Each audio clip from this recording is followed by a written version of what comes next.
Night baseball. All right, so you heard some voices in the background. You're going, what is going on? That does not sound like Doc.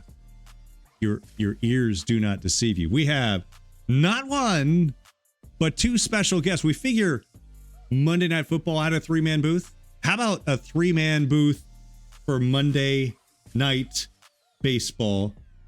Here we go. Our guests tonight, Spore and Nicolino. Let's go. Spore and Nico, how are you guys doing? Let's go. Doing very well. Thank you so much for having me on. Well, you guys missed the memo on the blazer. We're all supposed to wear yellow blazers in the patches. I'm wearing a nice Tigers cardigan though, so that's even better.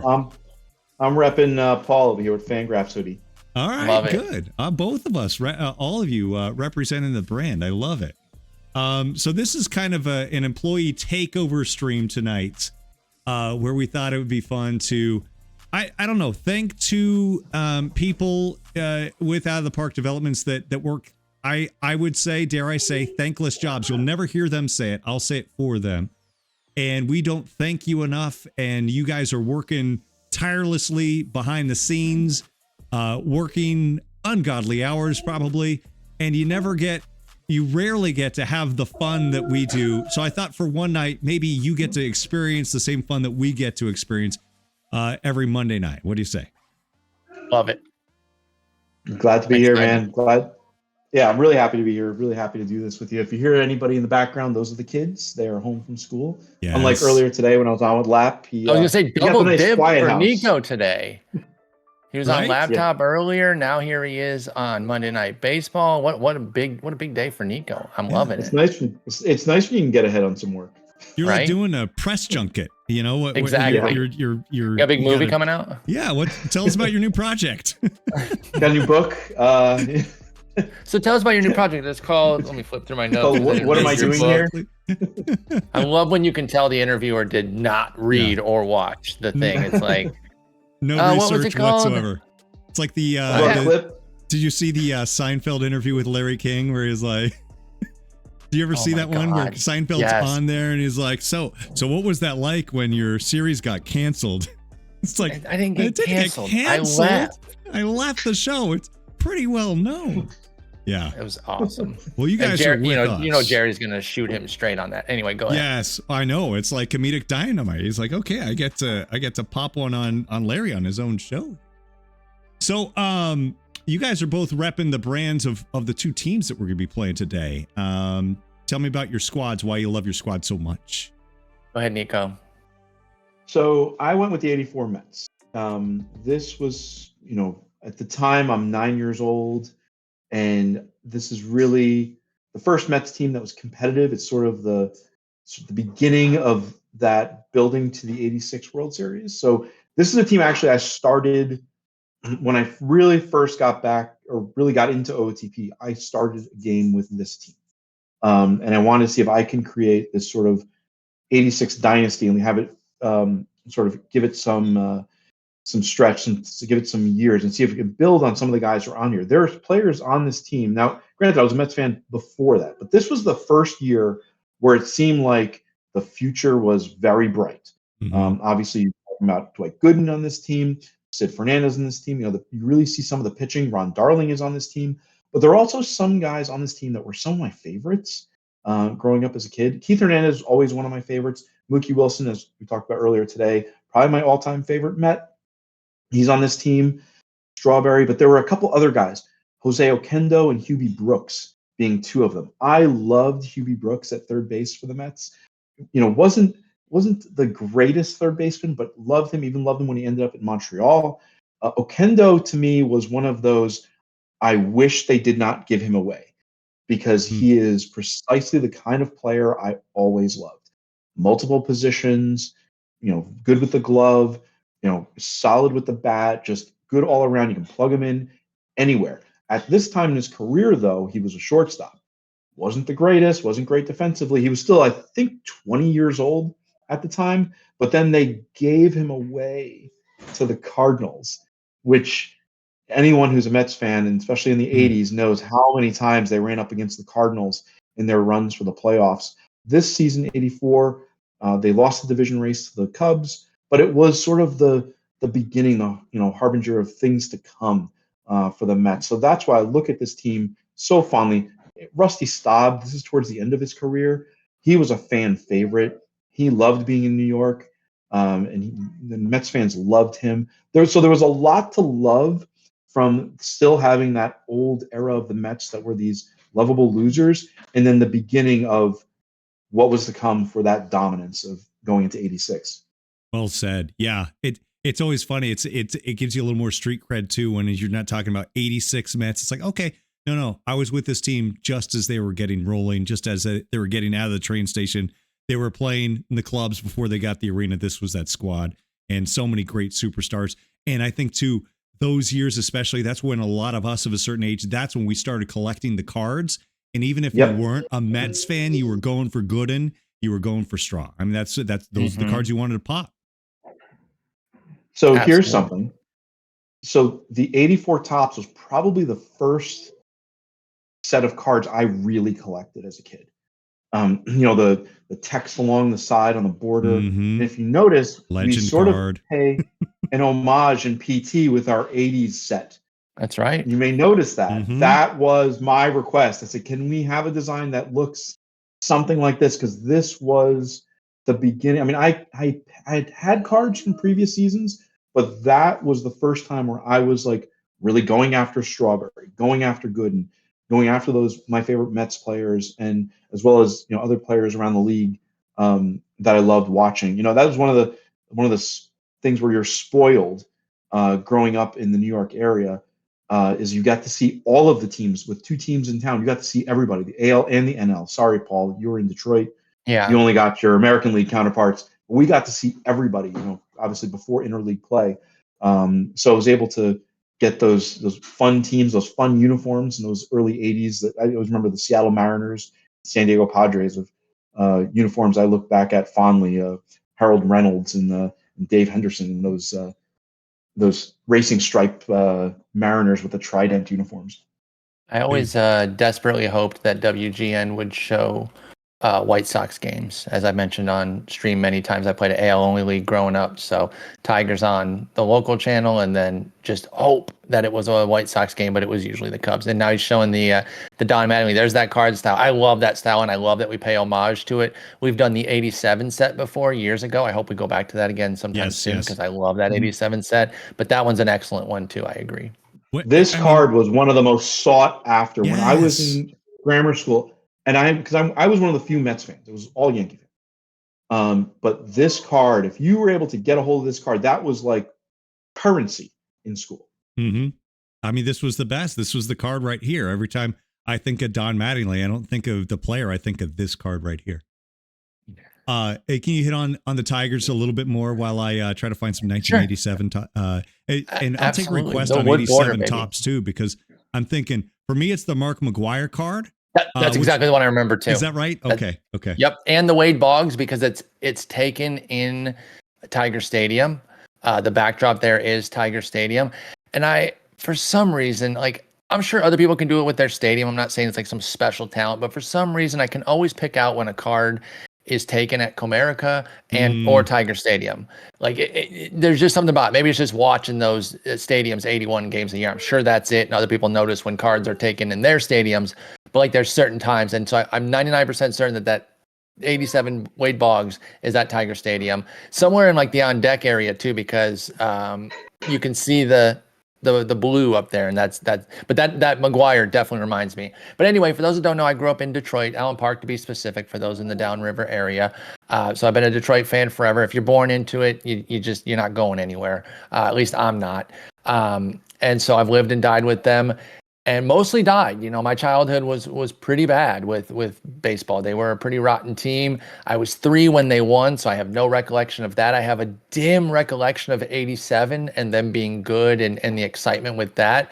But then as I'm coming into my own, we were the laughing stock of the league. One of the absolute worst teams for 20 years, darn near, more than 20 years, 25 years.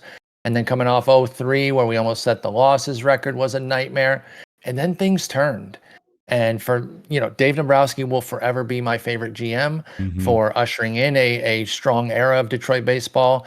And Mike Ilitch, rest in peace, opened up the Yeah. pocketbooks, put that Little Caesars money to good use. And we had a damn fine run for quite some time there, starting with that 06 season. Didn't make it back to the playoffs for a bit after that, even had another last place season in 08. But they were building. And then 4 straight division titles, another World Series loss, both World Series. We fell flat on our face, unfortunately.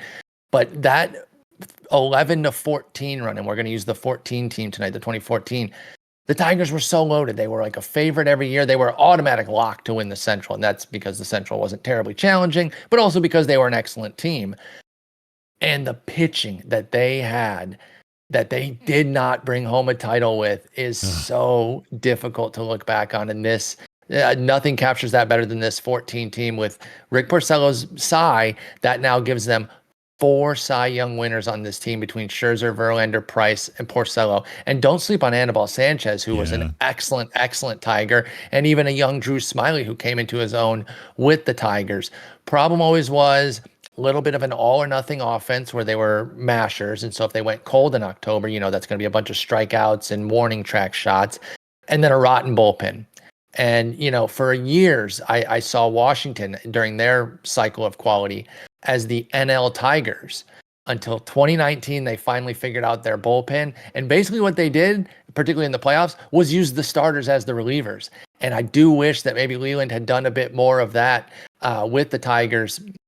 And obviously Osmus in 14 could have, but Leland was the main guy during that quality run there. And I wish that maybe they had leveraged them a little bit more. We did see occasional bouts of Verlander or Scherzer coming out of the bullpen, but maybe that would have been the way. And maybe, just maybe, they would have brought home the World Series. But 14 was the last year of that run. We've been back in the doldrums ever since. Tigers fans, we can do 10 years standing on our head, though. Like, we're fine with this. We've been through way worse. We're not even blinking yet as far as the ineptitude at this juncture. But I'm excited about where the future's at. It'll be fun to kind of relive this now. Well, it's Dombrowski. I see. Sorry, I'm going to address Paranellis real quick about Dombrowski. Dombrowski does not put a ton in the bullpen, but to his credit, he understands that bullpens are fungible and that you can kind of build them on the fly. And a lot of times you can get lucky. He just never popped that one big bullpen where 3 guys kind of come out of nowhere and really dominate. So I really don't. I don't blame him that much. You can't go out and build a bullpen by paying for it. Paying for bullpen is the worst thing to do.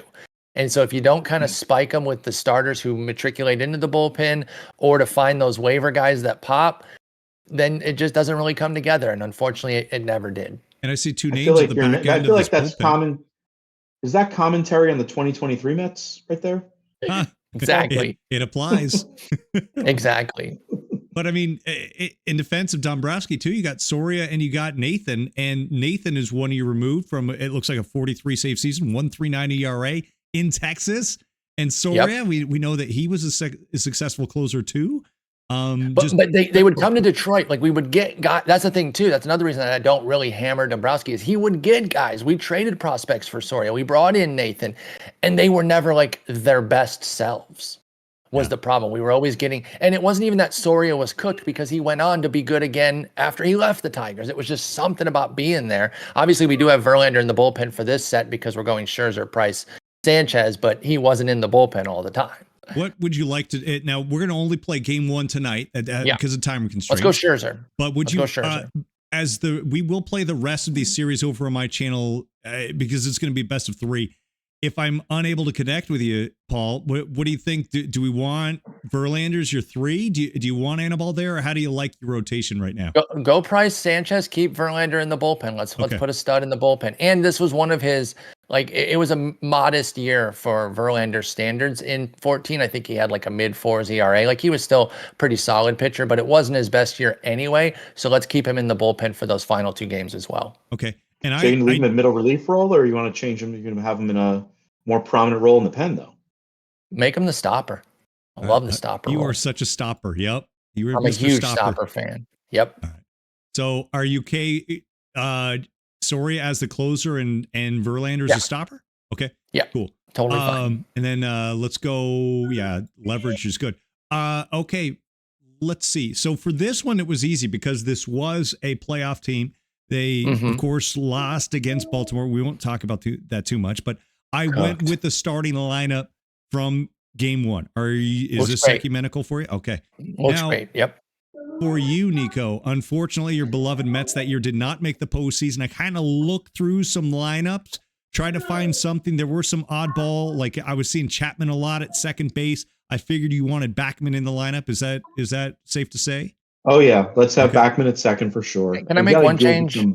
I saw one thing right as you were leaving it. Put Suarez at short. Just let's go. Let's take the rotten defense and try to get a little bit of a better bat. We'll go Eugenio Suarez at short. Well, there goes my homework on Romine. Okay. Romine's a glove only type of guy. He was an okay fill-in, but we'll go with Suarez. We'll take the heat. Wait, do we have the DH going here?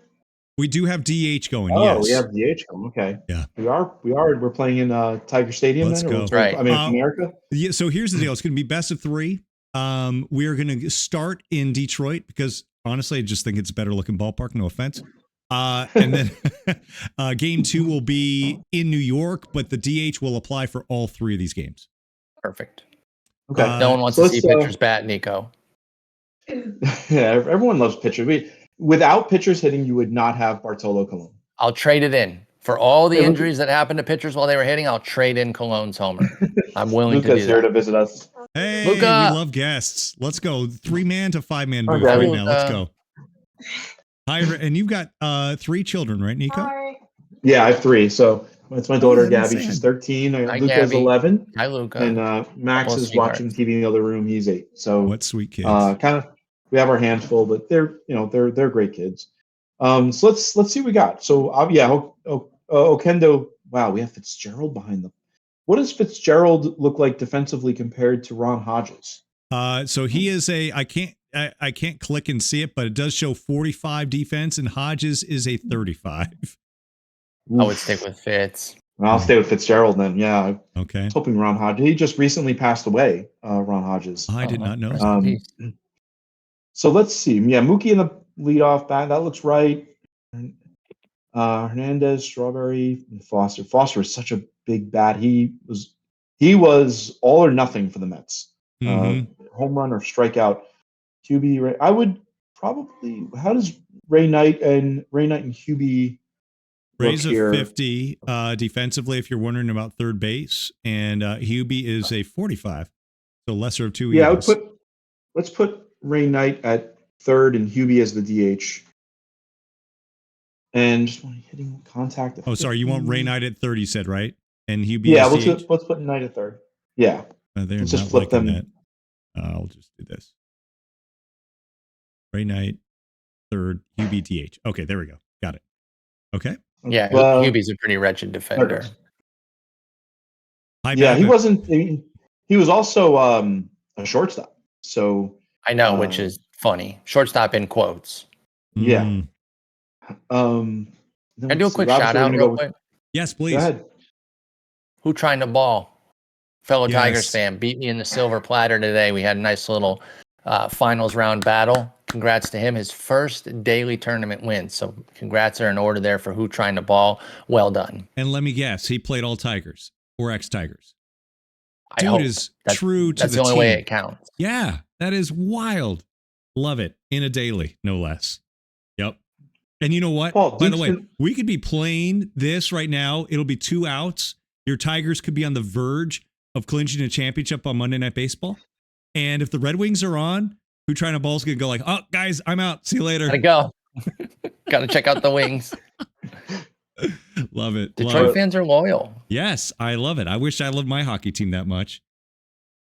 So do we love everything else about this lineup? I think it looks good. The only thing I would change, I'd make Orozco a stopper as opposed to a closer. And I would counter that. So I'm on a right-hander there too. Let me see. You got Lynch, Terrell. Ron is out now. Whoa, do you want Ron? You have Dwight. You have Doc, Sid, and Bruce Bernier. Put Bruce Bernier. Yeah. How to pronounce that? I've never pronounced that name. How do you say Bruce Bernier. Bruce Bruce Bereni. Bereni. Okay. Do you want him in the So we're gonna rotation put- or do you want Ron I there? want him in the pen. I want him in the pen, Okay. and we're gonna put Darling as the third starter. There you go. There you go. And Ron Bereni is a Darling. long reliever. What do you like? I'm trying to see on the left here what his ratings are looking like these days. Let's make him my right-handed stopper. Okay. This way they can have an option there, one side or the other. All right. Hopefully And then that let's takes. let's make Walt Terrell a setup. Can't use Walt Terrell against me. He became a Tiger in the future. That's true. We got a whole. It is 1984. Yeah, he's not yet there. He didn't get to win the World Series with us then. And Wes Gardner, who I did not like at all, we could put him back to middle relief. All right. Now, in full disclosure, I never tweak with these in the past, so I don't know how much these will hold.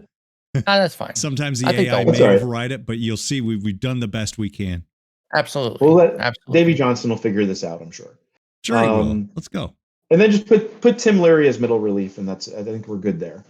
Okay. I don't need a long reliever. I with mean, Blake you Gooden won't going need to. on It's now. 84. Doc's going 8. Like the right. Yeah. I'm calling that right now. If not 9. I mean, until his I arm think- falls off. Oh, are we I think we're playing good. in 1984? We are playing. Gosh, I don't even remember the settings now. Let's see. Where are you? Default modern era. Never mind. Okay. Default I was modern. just Okay. wondering. All right. Doc All can right. still go Very in. I'm ready to Don't- go. Don't get me wrong. All right. Yeah, Well, let's go. Looks good. I'm ready. There's Calvin Schiraldi. He's on my reserve roster. We were just talking about him before we got started. I was wondering where he was. Are we okay with Um, that? Yeah, it's fine. I mean, I don't need to. It would be nice to have. It would be funny to have like someone who played such an integral part of the 1986 Game 6. But He doesn't need to be on the roster to tell the stories about him at least. He does not. Absolutely. And there's Doug And Sisk was on the 86 team too. And Hook 'em this on, is so. covered up, but you've also got a young Kevin Mitchell, half star, but with 5-star potential. Wow. Ron Gardenhire's over there. Look, there's Wow. Billy Bean. look at you. Is that your Robbie Ray on your reserve Yeah. roster? Yeah. Al Albuquerque, who we didn't know Wow. was actually a real player, apparently. Come on. Don't be calling me with these fake players now. Come on. And this is and going to be Java? way too easy. Phil Koch and the 1984 Phil Mets. Koch, Java, We're not fucking even going farmer. to mess with that family stream. So we're just going to leave that alone. Okay, let's go ahead and Let's do play this. ball. Now, this will be a best of 3 series. Go ahead and make your predictions in chat. There's no cotton candy to wager on the stream, but give us your predictions. And tell you what, if you give us I don't know how we're going to do it, but you give us the final score, not the final score, but winning team and how many runs will be scored. We'll give you a 10-pack. Tell you what, we'll go ahead and I'll make a promise that I probably cannot keep. So you can give us a winner. You Will can be make the Mets. Nico's here. He can do it. Yeah, Nico can can do make it. it Yeah. happen. Yeah, We'll you get it give done. Yeah, 10 spotlight packs. No, joking. 10 standard packs, but you got to give us the yep, exactly. Minerva's doing it right. So 6, Tigers 6. So that's how you do it. So Tigers win 4-2, then Minerva's right. So give us a winning team and how many runs will be scored. There you go. Don't need the score itself, just the runs. All right. So here we go. Game 1 will be played here tonight on Monday Night Baseball, and then we'll continue the series over on my channel. Best of 3 series. This is the part where I just hold my breath and hope. Yep, it looks like everything held. It looks like it's good. I've had it where it has not held before, so we are good. Looks excellent. We're in so Looks much good. trouble against Gooden. Are you kidding me?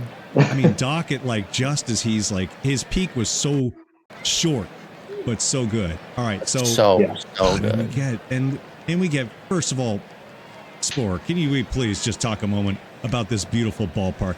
It's on my America. bucket list. I mean, come on. It's a hidden gem. It really, really is. It's one of the great stadiums in the league. Doesn't rank necessarily on the tip top of the list. A lot of PNC, a lot of Oracle, other places too. But it is a wonderful, wonderful park. I've only been there a few times because I moved before they put it up. But I've loved it every time I've been there. I think it looks beautiful on television. It's great to watch a game there. huge fan of Comerica. I think it's a must see if you're in the mitten in the greater Detroit area.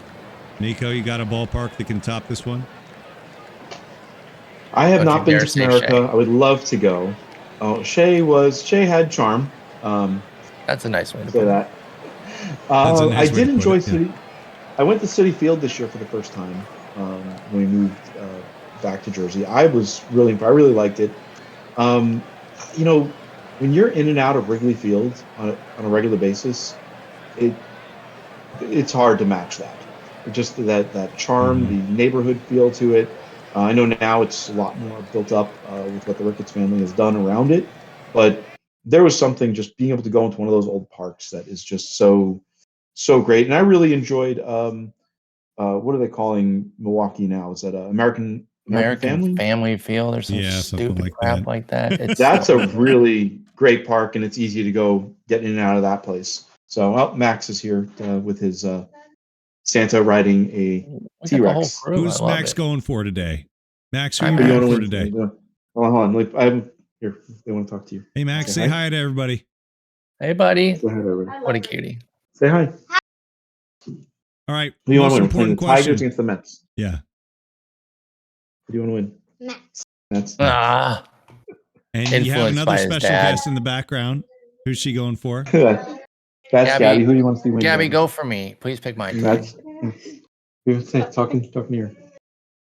Wait, Put it in your ear. there? Okay. I can one in us. Hello. Oh, hi. Who are we Hi, going Gabby. with tonight? Hi. Say hi to everybody. Hi.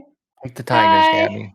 Pick the Tigers. Mets. Mets. Dang it, Gabby. Come on. Mets. Come on. Mets. None of y'all supporting Spores me. playing against a stacked deck here. Uh-oh, you are in trouble. Mhm. I I love don't have it. any kids. Where's Charlotte? Yeah, where's your pup? Charlotte would go for the Mets too. Let's just be honest. Do you have the? Yeah. Where's the dog? Where's That little what's weasel is being a little varmint somewhere. All right, I'll go get her. Hang on. Peer pressure already. We're not even in the first inning and the peer pressure has begun.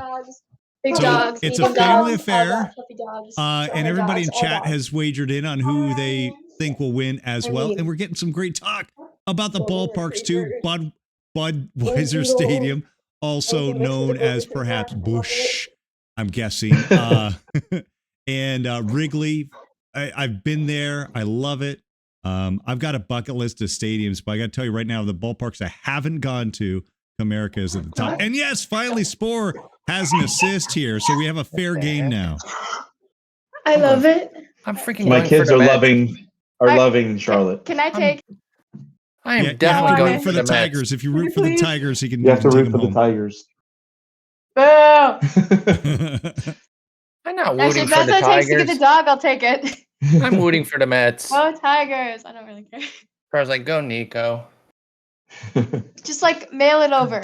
All right. Mail it over. Yeah, I'll just mail her right Yeah. over. No problem. That's how the post office works. All right, so stamps are in. We've got the letter sealed. We're ready to deliver. Let's get you ready for our pregame show. All right. It is the Big Bang pregame show powered by Thanks, Cubs Dad. Fan 23, and nothing came before the pregame show except the Big Bang. Dr. Dynastic here with Spore and Nico. We're glad to have you here. Guys, keys to the game. What's the one thing you're looking out for? Spore, we'll let you go first. What are you looking for to set the tone for this ball game? Best of 3 series in Detroit. Scratch something early against Gooden, which is going to be remarkably difficult. They're bringing in one of the greatest pitchers ever, particularly 1984, 1985 era Gooden, into a road game of a 3-game set, puts them at a great chance to get the 1-0 lead. So we got to scratch against him early and then hold somehow. And it is looking like a pitcher's duel despite both of these vaunted offenses. On the hill, Nico, Detroit's going to send Max Scherzer. What do you think about this young man? I mean, he's one of the best pitchers in baseball, right? At this time, and Scherzer. I don't know. I think about what happened with the Mets, but I was so excited when they got him. He's been so good for so long. But I think for this Mets lineup, just get on base. This is a team that can generate some base hits. Obviously, there is some long ball potential with Strawberry and George Foster, but just get on base and create some havoc on the base paths and try to take advantage of maybe a defense that isn't the greatest. Maybe Yeah, there's a way to that's take true. advantage of that by being aggressive on the bases. So, I mean, Castellanos at third base, I don't remember that so much. You don't want to. We Yeah. try to block that out of our heads. Well, let's take a look at the blocked skies right now. It is partly cloudy skies, 48 degrees. Wind is blowing in from right at 11 miles per hour. It's your weather report brought to you by GT Sundown, the industry leader in F-14 flight experiences. Want to go Mach 1 with your hair on fire? Call GT Sundown today. And Spore, we were talking about this ballpark, America Ballpark. The ballpark is presented by Lost Duck TW. We know about the ambiance. We know about this atmosphere. How does the ballpark itself play? What kind of effect will it have on the style of play we're going to see tonight? It's a cavern out in center field. You got to really be careful out there. There's a triples alley there in right center. Excuse me. Going to a left as a righty for power is pretty decent, but overall it leans toward pitchers. And if it doesn't have the updates from this year's park changes, then it's still a little tough on lefties trying to go yard to right field. All right, that is your ballpark presentation brought to you by Lost Duck TW. And now it's time for starting lineups, and we'll start with the home team. The Detroit Tigers will wear the all-whites here on their home field in Detroit. J.D. Martinez in left, Rajai Davis in center, Torrey Hunter with two eyes out in right.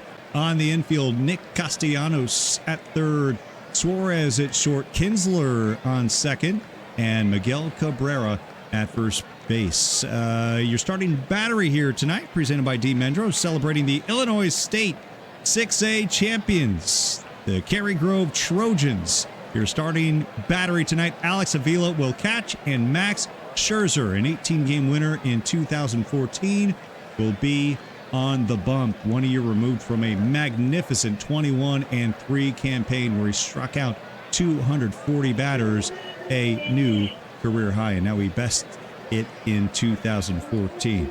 Those are your starting lineups. They're brought to you by Hertz Donut. Next time you're in Cedar Falls, Iowa, you might just find a really vanilla gorilla at Hertz Donut. Open 25/8. Want a Hertz Donut, the best in Cedar Falls. All right, for the Mets of 1984, offensively, Wilson, Backman, Hernandez. Who does this guy think he is?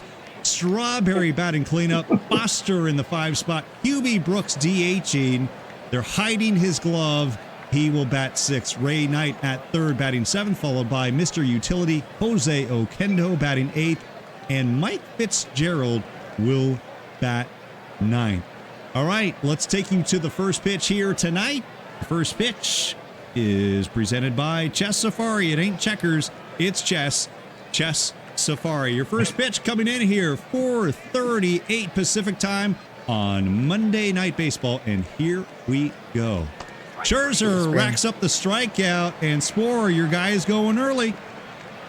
There we go. That's what you like to see, the big swing and miss there. It wasn't a swing and miss, but strikeouts are his game. Swing and miss is his game. We got to keep guys off the bases because, as Nico pointed out, the defense was also a big flaw. Everyone talked about the bullpen, but defense was a problem for this Tigers team when they were running well in that time period. All right, your first strikeout brought to you by Podman 19. Experience the ultimate getaway. Book your trip today to America's finest city, San Diego, with Podman 19. Nico, I know you wanted to get something in there. Just remember, this is a baseball broadcast. There is an ad for literally everything in a game. Well, I have to say, I did not realize how many players on the Tigers won championships elsewhere. Hey, cool. Thanks for bringing that up. Here's Wally Backman at the plate with a 2-2 count. Backman pokes a fly ball to right. Coming in and making the grab is Torrey Hunter to make the catch for out number 2. And we mentioned Keith Hernandez, aspiring actor. You'll have to fast forward a little bit for his appearance. You've got the reference, guys. Seinfeld. Excellent turn on Seinfeld, smoking the cigarettes, asking him to move, basically treating Jerry like a boyfriend. Fantastic arc. Loved every bit of it. And he smoked a base hit to right field. Nico, you got to love this. Keith Hernandez, former St. Louis Cardinals, sweet swing, ripping one to the right side. Get on base and let's move him around. Now let's see if we can get the Strawberry. Let's see if he can take care of this park factors here at America. All right, Darryl Strawberry hits righties very well. He worked the count to 3-0. And that is ball 4. Your first walk of the game is presented by Mexi Memester. And of course, we neglected to mention the first hit of the game. underdog 44 when squaring up against an opponent. The underdog always throws the first punch. And guys, it looks like the Mets are trying to throw the first punch here. They've got a couple jabs in. They've got Hernandez with a single, Strawberry with a walk, and now George Foster, Mr. All or Nothing at the plate. We need some clutch hitting here from Foster, who's always good in the locker room, but this is a tough situation against Scherzer. All right, 3-1 pitch. Foster, green light. He pops this one up to left, and it looks like he left his bat in the clubhouse. The Mets strand two. We head to the bottom of the first in Detroit. Swinging 3-0 there is a choice. You know, this is obviously not peak George Foster or really anywhere near it. The guy who led the league in homers 2 years in a row, including all of baseball in 1977. I know he's still got pop at this time in 1984, but I'm not turning him loose on 3-0. Well, guys, I figure I'd save my breath a moment. You guys, the stars tonight. Would you be so kind as to introduce our starting lineups? Maybe, Spore, you could start with our offensive lineup here tonight. I don't know if it's totally obscured. Never mind. You won't be able to do that because, right, it's completely obscured. I'll do that. I'll pinch hit for you. And then, Nico, maybe you can do our starting defense. Sound good? Sure. Okay. Sounds great. Your starting offense for the Tigers here tonight. Ian Kinsler in the leadoff spot. Torrey Hunter will bat second. Miguel Cabrera, Miggy, batting third. V-Mart, Victor Martinez in the cleanup spot. He is your DH. He's followed by another Martinez. JD out in left. He'll bat fifth. Alex Avila getting the start behind the dish. He will catch and bat sixth, followed by Castellanos, Suarez, and Rajai Davis batting ninth. And now here's Nico with the starting lineup defensively for your New York Mets. So we go around the horn. It's like you've got Hernandez at first with a just legendary glove at first base, one of the best defensive first basemen of all time, probably the best defensive first baseman of all time. Second base, you got Wally Backman, always one of the hardest workers on the field, going to be solid defensively. As you may remember, the 86 team, Backman was always the better defensive player than Tim Tuffle. Jose Oquendo, this is a 20-year-old Jose Oquendo at short before the Mets handed him over to St. Louis. Ray Knight at third gives you that veteran leadership.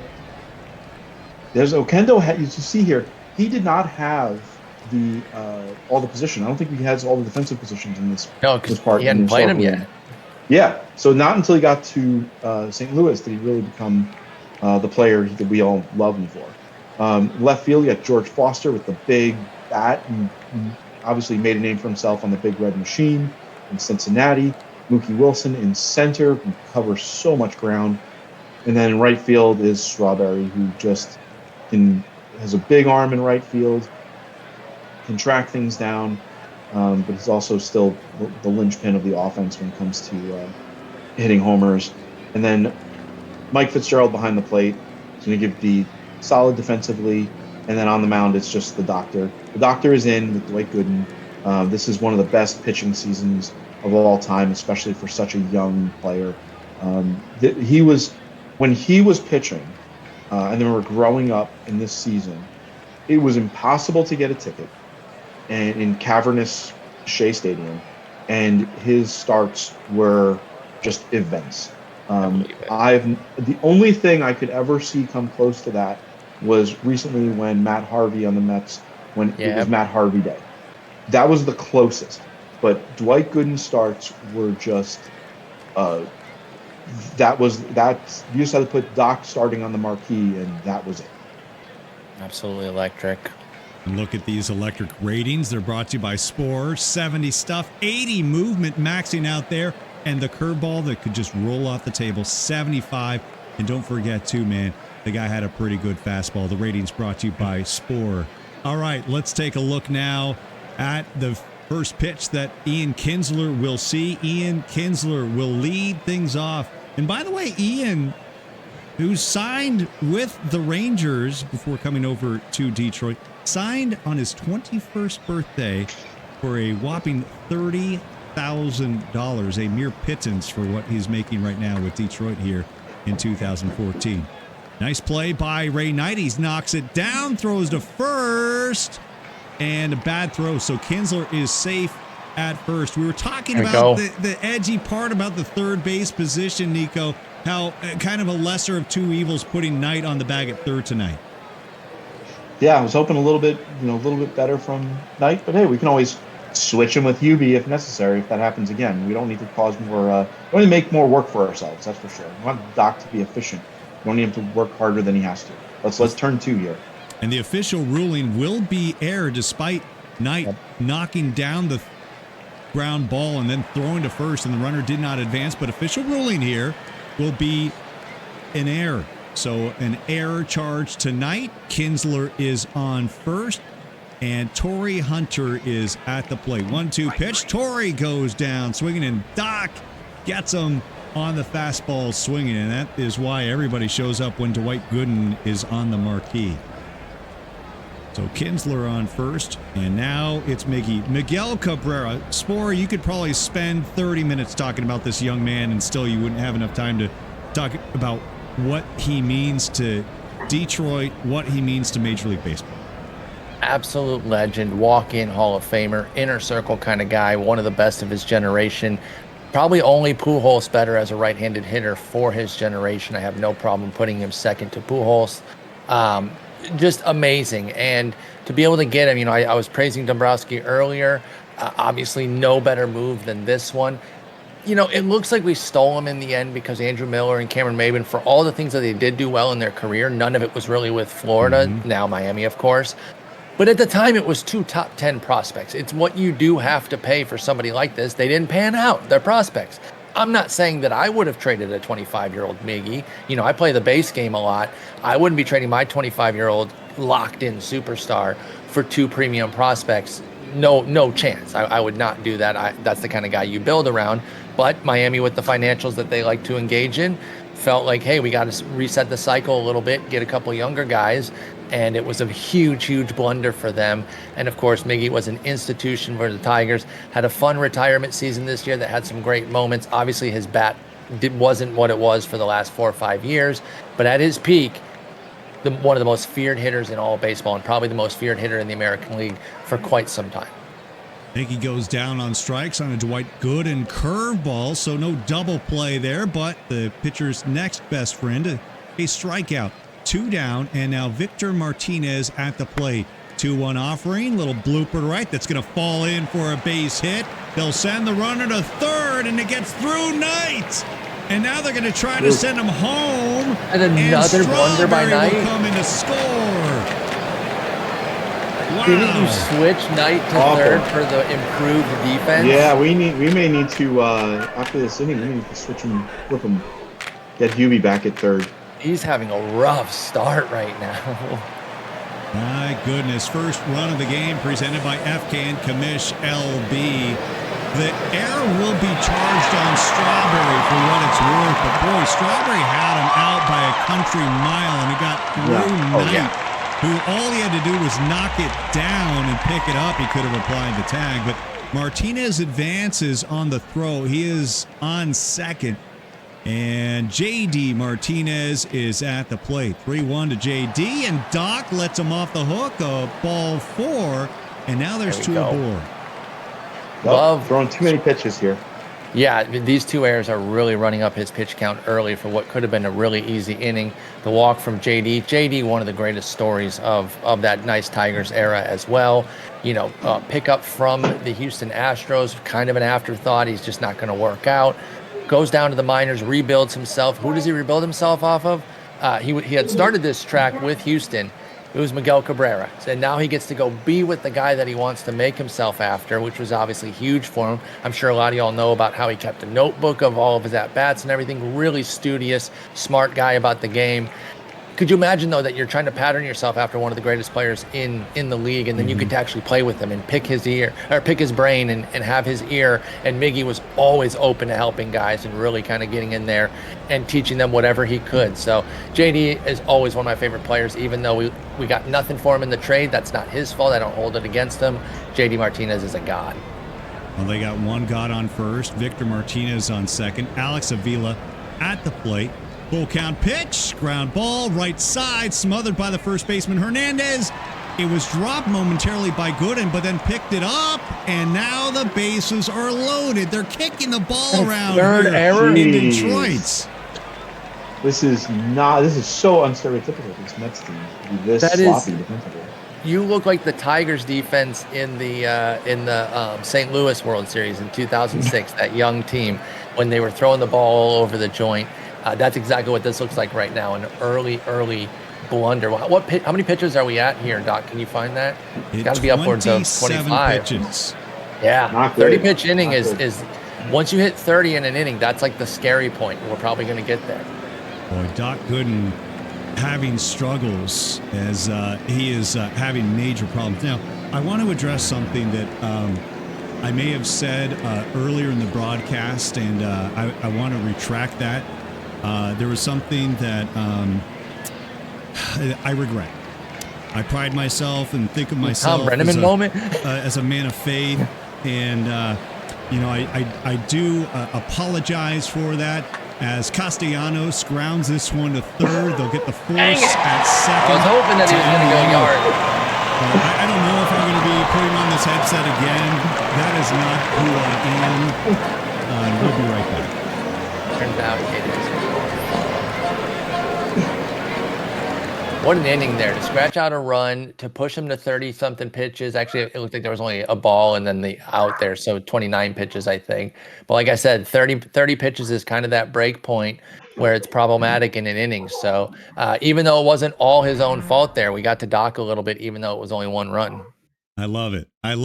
And high drama, kicking the ball around. We're playing soccer here at All over the Comerica. place.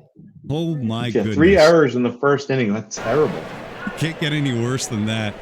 All right, Max Scherzer on for inning number 2, and probably thinking as he comes out on the hill, this very well could be a 2 or 3 run game. Instead, he does have a 1-0 advantage. He'll go up against Hubie Brooks to start this second inning. Scherzer looks in for the sign. Here's the 0-2. Ground ball. Third base, throw to first. And hey, look, they threw it across, and the guy at first base caught it. It's like the basics. We move Hubie to third when we get a chance. I wish we could do anything right now. Hands are completely off the wheel right now. Oh, I'm waiting on Davey Johnson then to make the call. That's great. Well, let's see what Ray Knight does to atone for his sins as he flies one to center, and there's a base hit. So, Ray Knight, we'll see what comes of this, but he does have a 1-out single. So Knight is on first for Jose Oquendo. Oquendo, his first plate appearance of the night. Oquendo goes the other way, little flare to left, and it's caught on the run by Martinez. 2 down. All right, and now Mike Fitzgerald. Fitzgerald on a 1-1 offering. Fly ball to center field, and that will do it. Let's go to the bottom of the second. And gentlemen, when we're not Tiger fans and Met fans, you guys are working very around the clock with OOTP developments. Can you give us a little update on developments with OOTP right now? So the latest, there is work being done on OOTP 25. That's been going on for a while now. So a lot of the team is working on that. Paul and I are working a lot on 24 and Perfect Team, making sure that as we wind down this cycle, as we continue to work towards that, we have a really strong stretch here. We saw with PT Elite last week that's our sort of how we're going to cap off the cycle with some really strong content there. That's going to be available in all different forms. And if you guys can excuse me for a second, Paul, if you want to take it from here, I'll be right back. Oh, hey, Paul, I think we lost your mic too. I think you might be muted. I am muted. As Nico had mentioned, we are in full effect there on 25, while of course still working on 24. PT Elite will be our last big signature series that you will see kind of permeating the rest of the game cycle. That doesn't mean that there's nothing else coming too. Obviously I have to do at least 32 more parts of Baseball Reference Set 4, but we got plenty of other stuff coming too. But 25 is already very much in the works, both from the dev standpoint and from the content creation standpoint. Obviously this was my first year. I hope that people have seen a trajectory of improvement and progression. And now with a full year under my belt, I'm really, really excited about 25. I've learned so much, both working with Nico, who's an amazing, colleague and help, but also from the community with feedback on, what works, what doesn't, how these cards play and all that sort of stuff. So I am unbelievably excited for 25 already. And obviously, I mean, we're 2-3 weeks away from the new year already. So it will be here before you know it. And we got lots of stuff coming. And we got plenty of fun tournament stuff left for the rest of this year too. So stay tuned on 24, but get ready for 25 because it's going to be very exciting. And by the way, I was muted. I don't know if you heard me, but check your text, Doc. Wait, check my what? Check your text. Oh, okay. Hey, I think I had said that earlier, but I was definitely muted. By the way, we got runners at the corners right now with Miggy up, so we have a situation developing. Hey guys, sorry about that. No problem at all. I was just mentioning how Dwight Gooden is in some trouble again with runners at the corners and Miguel Cabrera up with 2 outs. So there is a bit of a situation that could be problematic here. Hey, regarding the sound mix too, it's kind of that fine balance. So it's going to be kind of hard. The more I crank you guys up, the more I crank up the game sound too. So do you know? Are you on Windows? I am. If you go in your volume mixer, you should be able to go turn down OOTP specifically. Because I've had the same issue. That's the only reason that I feel like I might be able to help you with it. Tell me how do I do it again? So you go into your Windows settings, mm-hmm. and then you scroll down to you go to sound settings and scroll down to volume mixer, and then it should list all your apps, and you should have a little drag slider for OOTP, which you could bring down a bit. Oh boy, that's going to be a game changer. All right, so let me actually, you know what? Let me just roll a break very quickly, and then we're going to go ahead and do that. So here's a lovely word from our sponsors. We'll be right back. 24 years of excellence have all led to this. Out of the Park Baseball 24 is the definitive award-winning MLB strategy game. Play what the pros play. Out of the Park Baseball 24 takes baseball strategy to the next level like never before. All new on-screen analytics to power your decision-making, giving you a comprehensive view of the field. Dive deeper into the action with new 3D animations and visual improvements that bring the game to life. The most detailed GM mode in sports games keeps raising the realness bar. I think all the time. Yeah. The most authentic experience ever. If there's one person I hate in the community, it's like Ezra Denny. And Perfect Team swings back with a whole new experience. Like, what's up with that the baseball incredible long-running baseball strategy series never stops the ball and turn your team into a dynasty. So I call out every single person. Yeah, just everyone who's chatted. Out of the Park Baseball 24. The Infinite Baseball Sandbox. I don't think you're muted, says 2023. Oh no! They can't hear us. No, they can't hear us. No, don't worry. I'm a professional. I know what I'm doing. Just so everyone knows, I understand 100% that we were on air. There. I was trying to be funny. We talked about from the beginning. The mics are always hot. And if I had anything to say about Ezra, I'd tell him to his face because I know he could take it. But anything I have to say to him is that I love him. I think he runs a great stream and he's a hilarious guy. Yep. And I could not figure it out even during that commercial break. So I tried my best. I'll help you for the future offline. Yes. Don't worry about it tonight. Rich had just mentioned it, but there is a workaround for it. But I understand on the fly, it's a pain in the butt to try to figure out something like that. I do have a temporary workaround. It's going to be less game audio. I'm going to just cut back and forth between. So hey, people are getting their drops. They get to see their favorite people. That's all that matters. We have. Who's that? A situation right now. I wanted to make it a kind of a swingers kind of deal where while you step away, we were going to cheat. And because the Tigers have 2 aboard, we were about to make Wayne's head bleed here, but Miguel Cabrera is at the plate. Spore, you got 2 on, 2 out, and the great Miguel Cabrera at the plate. This is every Tiger fan's dream right now. Yes, it absolutely is against Doc Gooden here. There's 2 outs, but an opportunity to do something big and nobody else you'd rather have up. So let's hit the button. Let's see what happens here. All right. You have nobody else. Gooden on the hill. Looks in for the sign from Fitzgerald. Here we go. 2 on, 2 out. First pitch, pick off throw is there. They pick them off. Are you kidding me, dude? Oh. Are you joking me that we got picked? Who was it? Tori? It was Tori over at first. Well, let's take another look on the replay. I don't even think they got him. No replay. Replay. One more. Unbelievable. Let's send it to New York on the replay. Unless he pulled him off the bag, Ken Urbeck style. I don't know what happened there. 3 errors and a pickoff so far, as Baseball Dreamland points out. What a game. Wow. Get Torrey out of the game. I know that we have the computer or the computer managers going. Leland, take him out of the game. Who was it? You had Jim Leland at this time? I'm trying to remember. Yeah, no. Actually, this is Osmus. This is Osmus's first. Yeah, year Osmus, in Brad 14. Osmus. Oh, actually, Osmus would make some sort of blunder that would have made Torrey get like a secondary lead. That's what You don't happened. need to go anywhere at that point. You just stand on first and let Miggy go yard. God, what a wasted opportunity.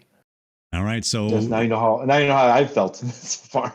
3 errors Right? on one side and a picked off runner with 2 on, with Miguel Cabrera at the plate. Oh my goodness, a comedy of errors, whether it's the physical or between the ears kinds. Mookie Wilson is at the plate against Max Scherzer.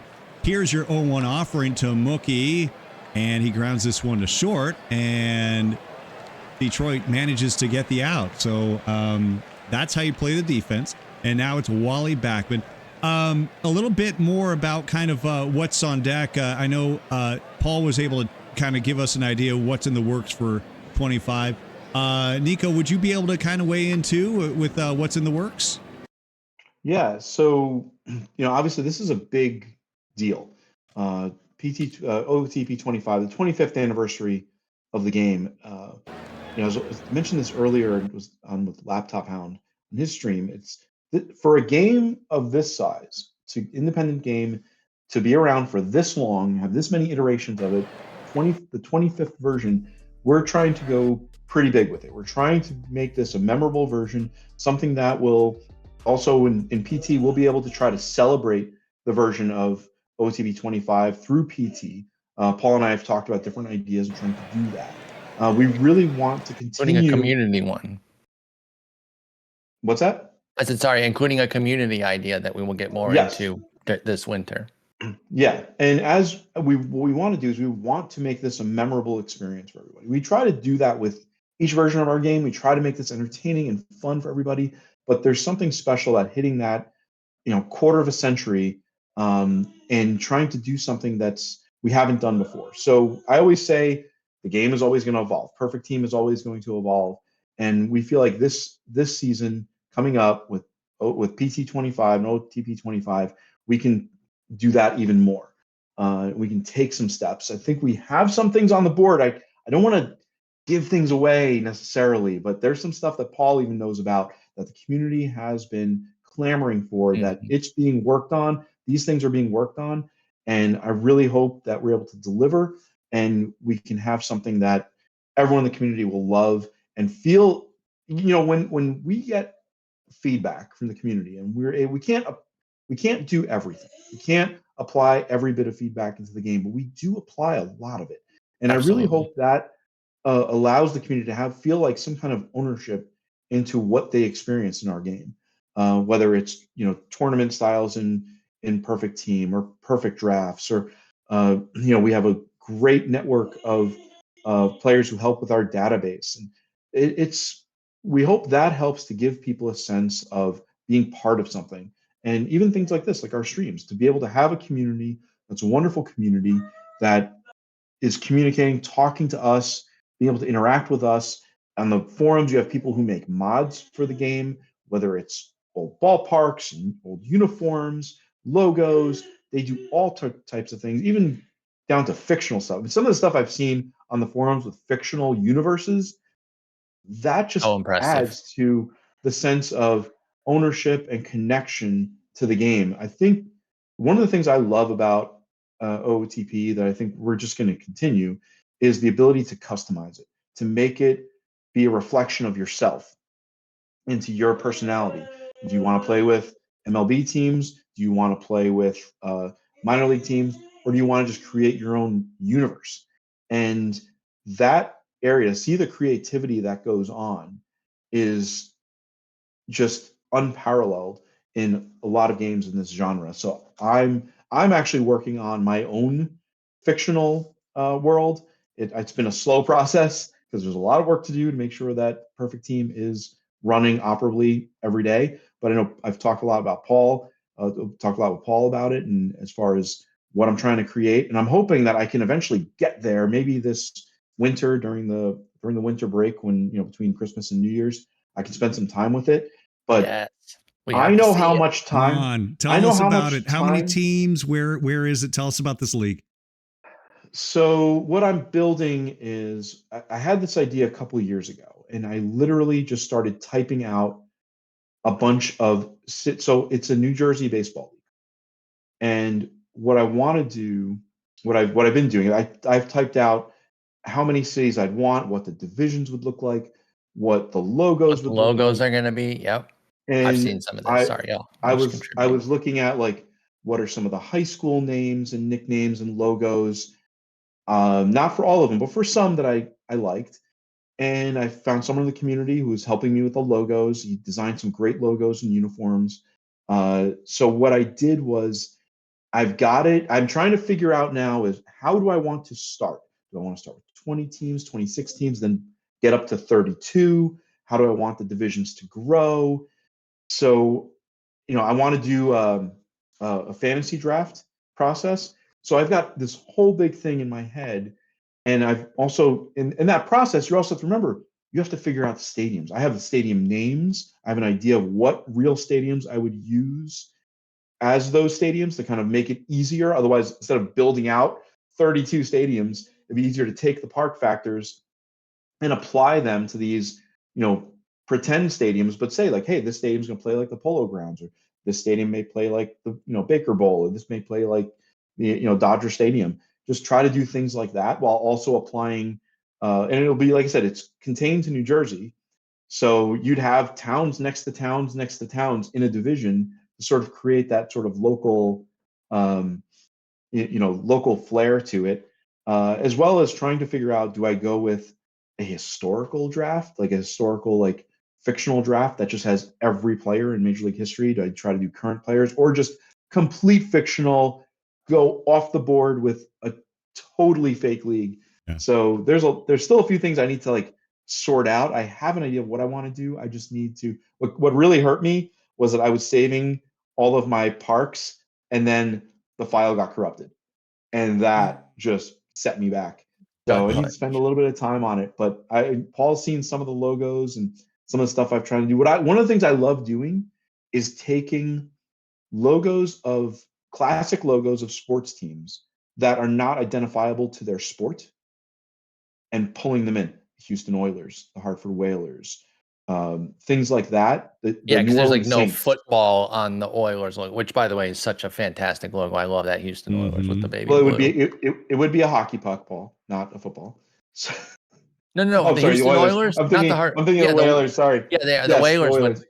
But I agree. I love that when they don't have something related to that sport, so you can bring them cross. Mm-hmm. And one of the things that's interesting is, if you look, and I always thought this as a kid, in the NBA, almost every logo has a basketball. Oh wow! Very few of them don't. Literally, the Pistons You're logo right, is a actually. basketball. Yeah. That never occurred to me. They don't want anybody to use their logos.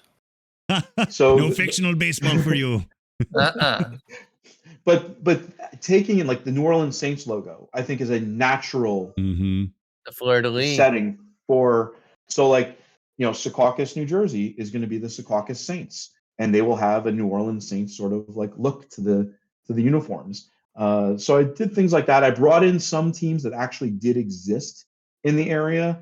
For example, the Newark Eagles, which was a Negro League team, so they're in. The Newark Peppers, which was a Federal League team, so that will be a team.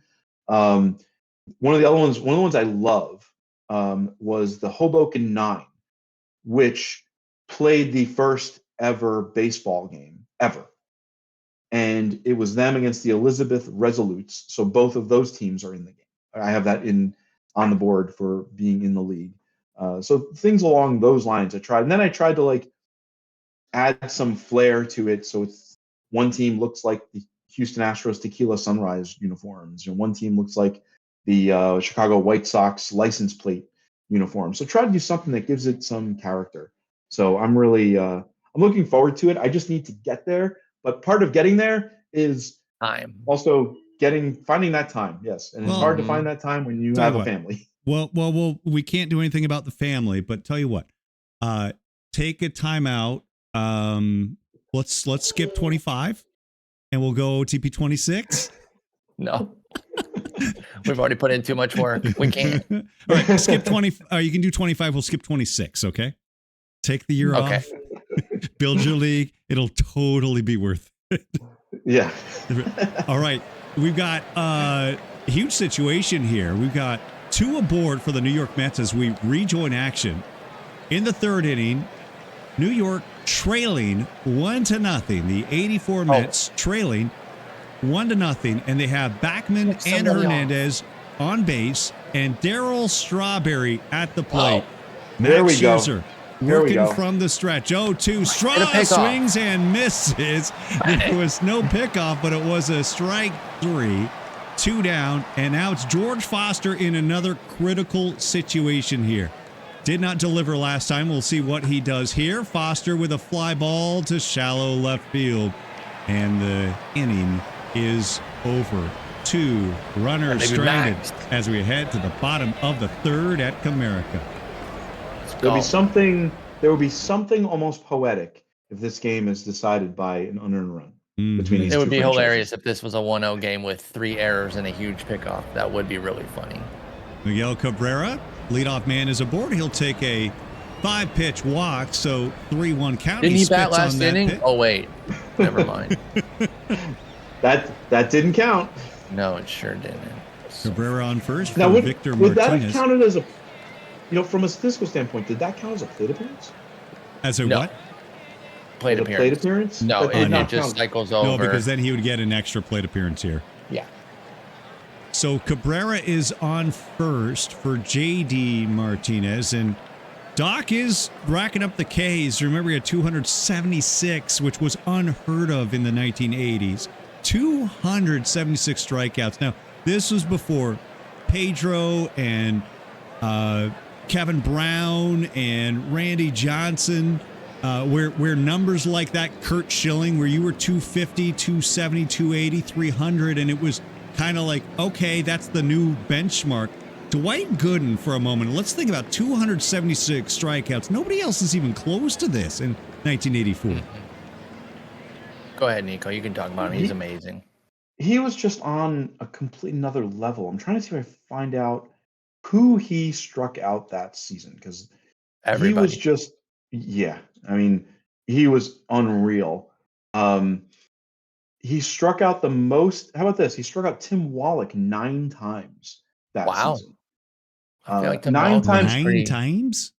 In 12 at bats, he struck him out 9 times. That's some utter dominance there. Mm-hmm. That's an 84. Wallach did not manage a hit. He did get hit by a pitch. Ron Say 7 times. Tony The Penguin Pena 7 times. How about this? Andre Dawson 5 times he struck out. Wow. I mean, there's some names on this list. Pedro Guerrero 5 times.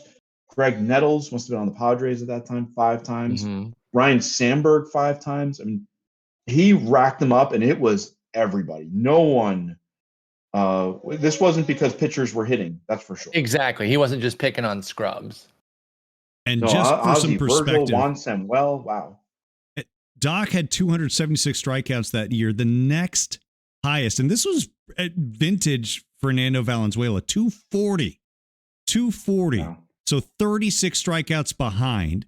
And then after that, Sutcliffe 213, Langston 204. That is not National League. That is Major League. 4 pitchers that year struck out more than 200.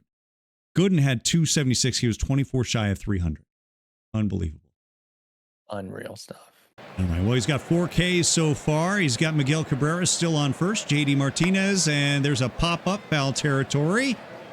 And the catcher will make the grab. That's Fitzgerald, 2 down. And now it's Alex Avila at the plate. Full count pitch. He pops this one up. And this one will be caught by Ray Knight, who watches it all the way into the glove this time for the out. All right. He stared it into the glove there. 2 hands, 2 hands. Is there a one player for you from your beloved Mets, Nico, that, look, everybody loves Strawberry, everybody loved Gooden. Is there a player who kind of had your heart that Oh, wait, hang on to that thought for a moment. This one is high and deep and gone. Ray Knight with a there you go. two-run Himself. homer to give How the about Mets that? the lead. He's completely off the hook for the errors. Like, you literally can't bring him up anymore. A 2-run homer cancels out 1 run from errors. Got you it forgive back. him? There we go. And then some. Unbelievable. Unbelievable. All right. Wow. One more look at this home run brought to you by ESCV, thanks. the ultimate in baseball escapism. And your Gen Xer next gen stats 401 feet with a 31-degree launch angle, 99.4 miles per hour on the exit velo. He atoned for it, didn't he, right there, Nico? Yeah, absolutely. I mean, that's what Knight can give you some pop at the plate. He was just a good leadership guy. He was a big part. That was the reason why he was the 86 World Series MVP. Did he become a manager too? I believe so, briefly, but Red. they always say he had a lot as far as being the soul of that locker room. And when they sort of let him go to Baltimore, when they wouldn't sign him, that was a big hit. A big hit to their locker room is that team, as the 86 team, became dismantled over time. Well, and move over, with all due respect, Taylor Swift and Kelsey. The power couple, Yes. the power sports couple of the 1980s involved Ray Knight. Do you remember his Yes, it beloved did. wife? What? Yes, you didn't know this? No, put me on. Who was he with? His wife. Wait, it's possible his wife probably made more money than he did. I think so. Good for them. That's fantastic. You're I like, mean, who Tom is it? Brady. Lopez. Tom Brady's wife makes more than him, Nancy or Lopez. ex-wife. Oh, golfer Nancy Lopez. Yeah, Yes. she was Yes. a G. I mean, I don't know if she's still golfing or not, but yeah, Nancy Lopez. I remember her for sure. All right, I gotta They look were- this yeah, up. they I were- gotta look. You they were go because I'm the- looking at her lifetime earnings. They were a big time power couple. But Wow, she was synonymous with women's golf. I mean, she was Absolutely. one of the names, not just on women's golf, I mean, just golf in general of Mhm. that era. Like, she was one of the names, along with, those are the men of that era. The only thing is, despite her fame and popularity, there just might not have been as much money in women's golf at the time, but she was like the queen of women's golf there. She Well, ran it for quite some time. $5 Golf's always had some million pretty good money though. $5 million $5 in million? net earnings back in the 80s. That is some serious Yeah, cheddar. that's huge. And that is What more did- than he was And making. what was Knight making at that time? We'll pull it up. No, on, nowhere near that much. There's no way. And he did manage the Reds, by the way. I did have that one. That's right. Well, and don't forget, there's an infamous incident with him and Eric Davis at third base in the game where they got into a brawl during the 86 season.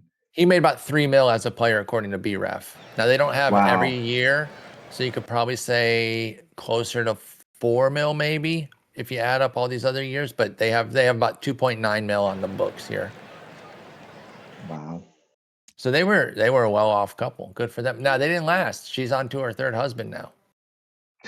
So No, I don't think they doesn't have- lasted, but Nancy doesn't stick around. She's hanging out for a little bit, but she got places to be. And She's not playing other dudes 18 to holes. hang She's out with. playing 36. She's yeah, on she's to the with next Ed round. Russell now, and she's been with Ed Russell since 2017. Now she didn't get right back into this. She broke up with him in 2009, Ray Knight, and then didn't get married. so they were remarried together until a 2017. long. Yeah, They were together 82, a long time. 82 to 09. Yeah, that's a pretty good run there. And then she took 8 years off, and then found this Ed Russell chump. No, I'm just kidding. I don't know who he is. Ed Russell is actually in chat. Ed, would you Ed like Russell, to big comment? OOTP fan. Like, oh, I thought I liked this guy. What a jerk. Can I say so? We got Doc on the mound again. Yeah. How was he not even close to winning the Cy Young in '84? Because he was a I rookie. mean, Rick Sutcliffe It was very was- good. No, But- no, stop. Because Rick Sutcliffe, because the Okay, way the here we go. rules work, he didn't even pitch the whole year. So he Mhm. never should have won the Cy Young. He only threw 150 innings that year. That's all that counts for the award. Yeah. So how do you give it to a guy who threw 68 fewer innings with virtually the same ERA and WHIP, both of which favored Gooden, by the way? 9 points better ERA, 5 points better WHIP. So he Yeah. doesn't have either ratio isn't better. The strikeout rate isn't close, and he has more innings and you give it to Sutcliffe because he went 16-1 and he came over in the middle of the season. Voters were so stupid back then. It's not perfect these days, but it's so much better with the internet's accountability. Like, what a horrendous vote. What a horrendous vote. It's not like you can argue he was lights out in Cleveland, and he wasn't. He was only 4-5 with a 5.15 ERA and 15 starts. So he wasn't like, it wasn't like, oh, he combined for this amazing season, but he was unanimous, Paul. Yeah. Unanimous. It's that like old school bull crap of a rookie versus some veteran. And I bet you that the 5.15 ERA with Cleveland in a roundabout way helped him, because they're like, oh, this guy sucked in Cleveland, and then he gets to Chicago and he just completely turned it around or whatever. It's just nothing against Sut. He just had no business winning that one. That's a travesty. Gooden should have had back-to-back 84, 85 without a doubt. I love looking at these awards in Baseball Reference's website, because you see all the voting. And Paul and I talk about this a lot when we come up with content. Remember those stuff for Hall of Fame ballots? We were looking to see who were the one vote getters. Yes, the one vote guys. Yeah. We put some one vote guys into the content. But looking at this, I'm looking at it with you. Vote, the idea that Sutcliffe was unanimous. Now, I imagine there's also the Gooden was so good, people may have figured, well, he's gonna win like 3 or 4 for sure. of them over the course of and he got Rookie of the Year, so he got something. That's not why you should do it. Don't vote for the guy who's the best. And it was he also was not unanimous for Rookie of the Year. Insane. How did Juan Samuel get a vote? A first place vote, yeah. Absurd. Absurd. Wow. That is absurd. That is crazy.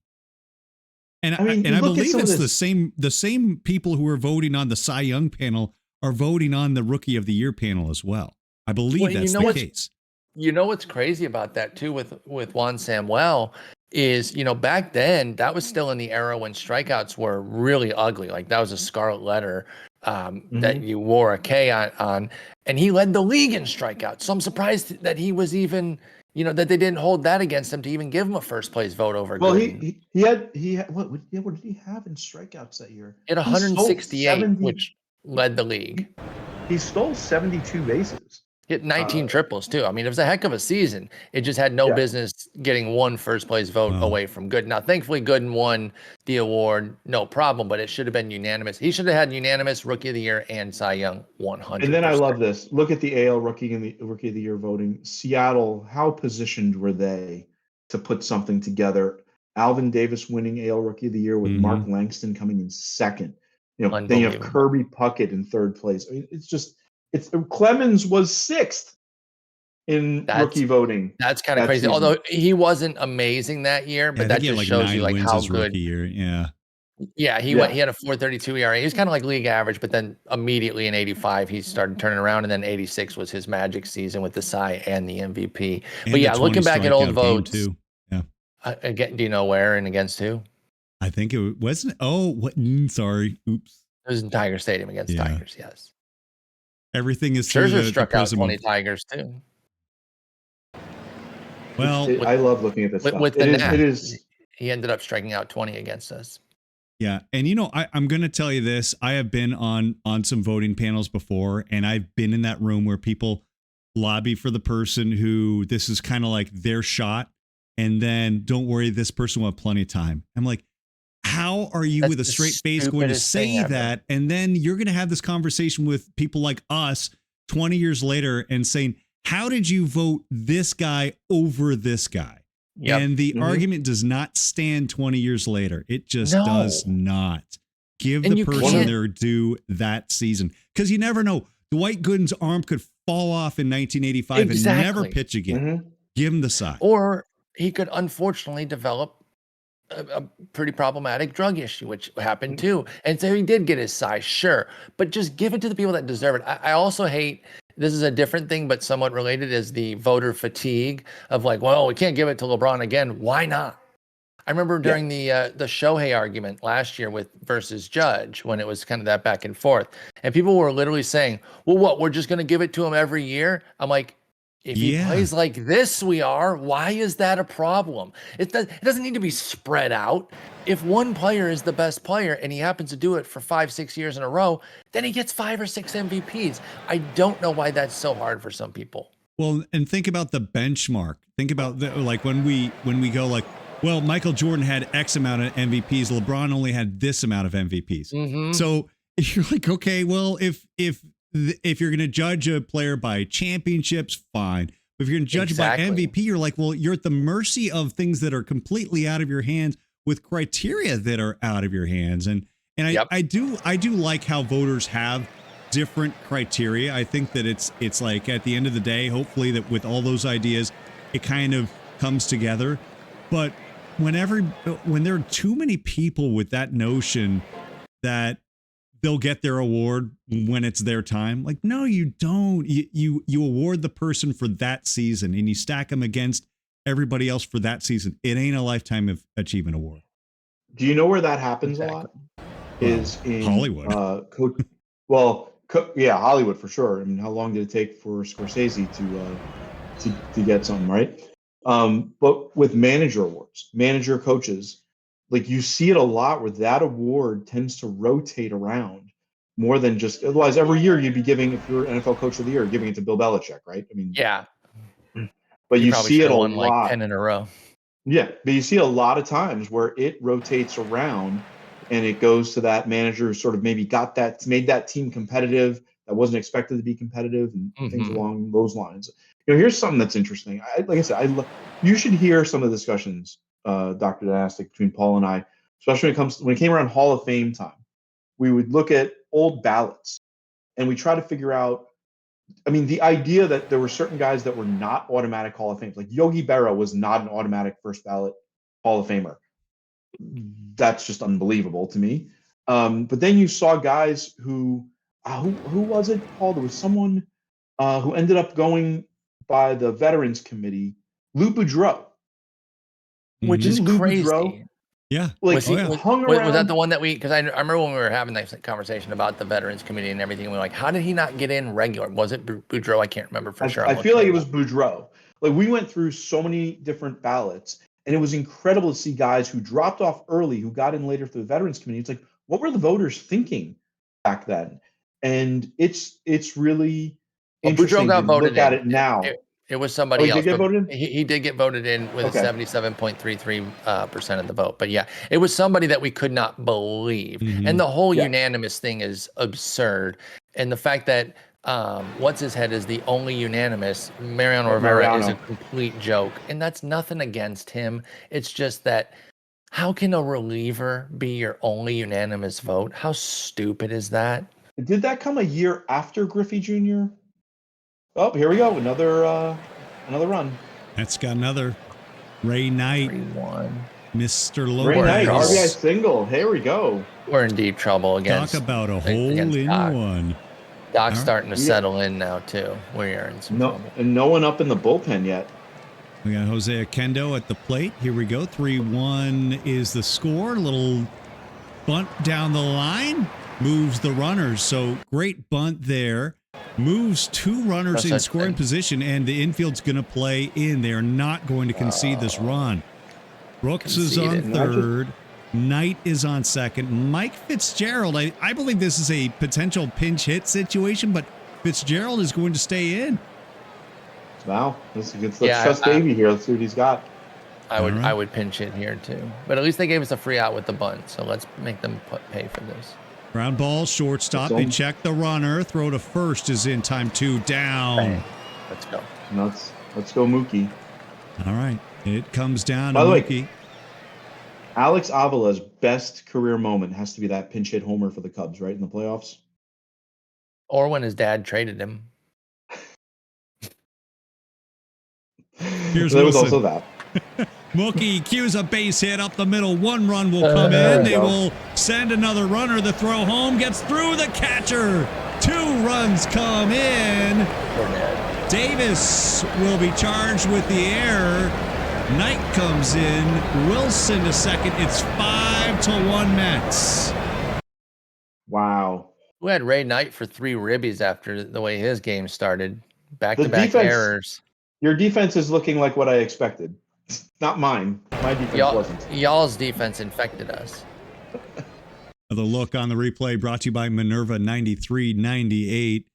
There we go. It's been a comedy of errors. Detroit logs its first error. It's a crooked number on the scoreboard here in the 6th. Mets now have a 5-1 lead. Scherzer not out of this yet, folks. Mookie is still on second, and Wally Backman is at the plate. 2-2 offering. Backman grounds the short, and the inning is over. But 3 runs come in. We head to the bottom of the 6th at Comerica, with the Mets leading the Tigers 5-1.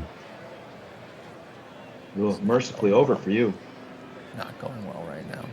This is I just not don't know how I- we're going to score off Gooden. And I know it's modern settings, but how many pitches is he at right now?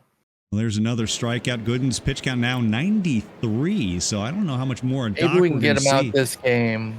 It'd be or this inning rather. It'd be really nice if they can, given that it's modern era, because he has settled in since that first inning. Well, what number in the order is Avila here? Is he? And Doc, for what it's worth, has a 75 stamina so rating. Keep going. And Avila's 6 in the order. So we're at the bottom of the order here. 3-2, fly ball, center field. And Wilson will make the catch for out number 2. And now Nick Castellanos. 1-1. Pretend Quick something tragic inning is happening. for Doc Gooden as a side is retired. 6 innings in the books in Detroit, and the Mets lead is still at 4. Mark Burley would be very jealous of this efficiency. Right. Let's see what the pitch count is on Doc. He is now over the century mark at 103.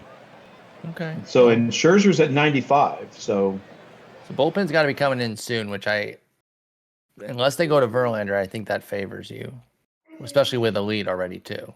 well, if I can get to, if Orozco has some good, Orozco was the kind of reliever that could go 2 innings. Yeah, absolutely. So if he has his stamina up, that could be a good option here. You just go straight to the stopper and just get it over with. Just shut the door.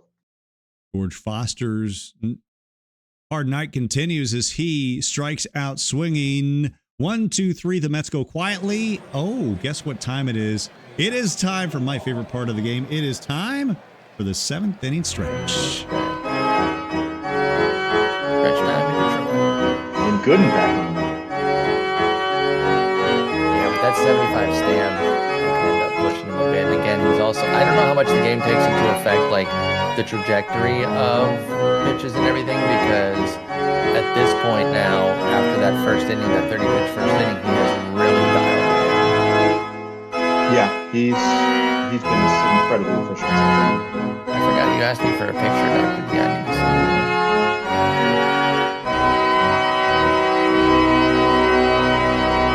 see. This is great. Dr. D, you did such a great job. On Yeah, your streams are awesome. Well, it's easy when you got who trying to ball as your last slide. I mean, come on. Oh my God. When he is there on television, no less, that picture was taken when he was on camera at a game. Unbelievable. That's awesome. Guys, you got to just get in on the Discord, !Discord over on my channel, DR Dynastic. I want to get your picture and your PT username up on the slide. Please put it up there. The more, the merrier. And yeah, check out OOTP's Discord as well, where the conversation is always healthy, clean, and productive. Oh yeah, that's our Discord. I'm an idiot. I meant to go to yours. We're not good channel though. I'm a goofus. Did I click? Go. Yes, sir. What? Did I click the right Discord? I'm trying to join the right Discord. Go over to my channel. That's our Discord. Yeah, so if you go like this, I was being an idiot. No, you put it in the chat. I'm going to do it right now. There we go. I'm the idiot. There it is. So click that link if you would like, people, and then type exclamation Discord in that chat. And I'll put that link. Oh, perfect. Yeah, there you go. Thank you. Spore is just a renaissance man. All right, let's go. All right, so we got Suarez leading things off against Dwight Gooden, Dr. K, who's got 6 Ks through 6 innings so far. First pitch, swinging, high fly ball. deep center field on the run, and this one goes off the very top of the wall, just maybe a foot away from a home run. It's a long double for Suarez. It's a Dono double. Maybe Suarez. Presented by Dono 43, 333. You know what they need in center field? A hill. I mean, they could have one. Like, it would still take forever to even get out to there, though. It's such a spacious center field. It's nuts. Never forget that when Houston put a hill. Hal's Hill, baby. First and last Insane time. move. Suarez on second. Ian Kinsler now at the plate. Kinsler, base hit right side. We'll see if he can score the run. Are they going to test the arm of Strawberry? He throws. It's a strong throw to hold the runner as Suarez puts on the brakes. Take runners at the corners with one out. Come on now. Got to be All right. flipping that order over soon, right? Two runners Wait, that was Kinsler. on. And yeah, Torrey Hunter now the number 2 hitter in the order. He's at the plate, 1 for 3 tonight, 286 hitter on the year. Torrey, as the runner goes, they'll throw to second. They'll get him stealing. God. So Backman What applies are the these tag decisions? on Kinsler. There we go. Why are you stealing there? Suarez down to remains the on Tigers. third.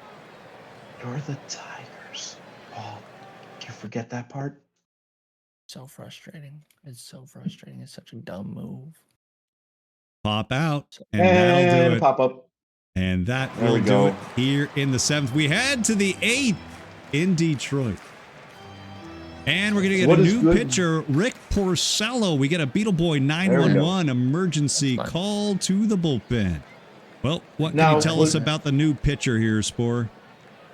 You know, Rick Porcello is one of those guys that I have, kind of like fake beef with. I always talk about hating on him for that Cy Young that he stole from Justin Verlander. But again, as we talked about with previous voting, it's not his fault. It's it's all memes and everything. He had no business winning it. It was because he went 22-4, as if win-loss record matters. But I will say, as a former Tiger, I loved Rick Porcello. I was always hoping that he could find a little bit more with maybe some swing and miss. But he was really just a power sinker guy, and obviously that's kind of two paths there. You're going to be a swing and miss guy, or you're going to be a power sinker guy, and he never really added that swing and miss element, which made him volatile. But all in all, a pretty sharp 12-year career. About a league average guy for 2,100 innings, a Cy Young under his belt, played on some quality teams. Did he win a title with the Red Sox? He did. He won that 2018 title with them as well. So all in all, a heck of a career for Rick Porcello. And despite the Cy Young that should have gone to Justin Verlander, he got 3, so he's fine. I still have a good spot in my heart for Porcello. Are you saying that Verlander would have won his own eventually won his, so just give one to Porcello, kind of like a Rick Sutcliffe? Oh, Exactly. yes. He got it anyway. He got his third anyway. So just give Rick one. He deserves to have one. Everyone should be able to have one. A participation. Everyone Cy gets a Young. trophy. Yeah. It's okay. Actually, I have to say I do like Rick Porcello. Porcello's that season. I remember I was working as a sports writer, so I got to write a lot. Wrote a lot about the Tigers and him. He ended up on the Mets briefly for a little period of time. I really hoped he would, regain that magic that he was able to have for the Tigers, but it just didn't happen. I think injuries and stuff just caught up. We do have a team in Perfect Team named after Rick Porcello. Did you know that? It's called the Cy Young Thieves. It is not called the Cy Oh. Young Thieves.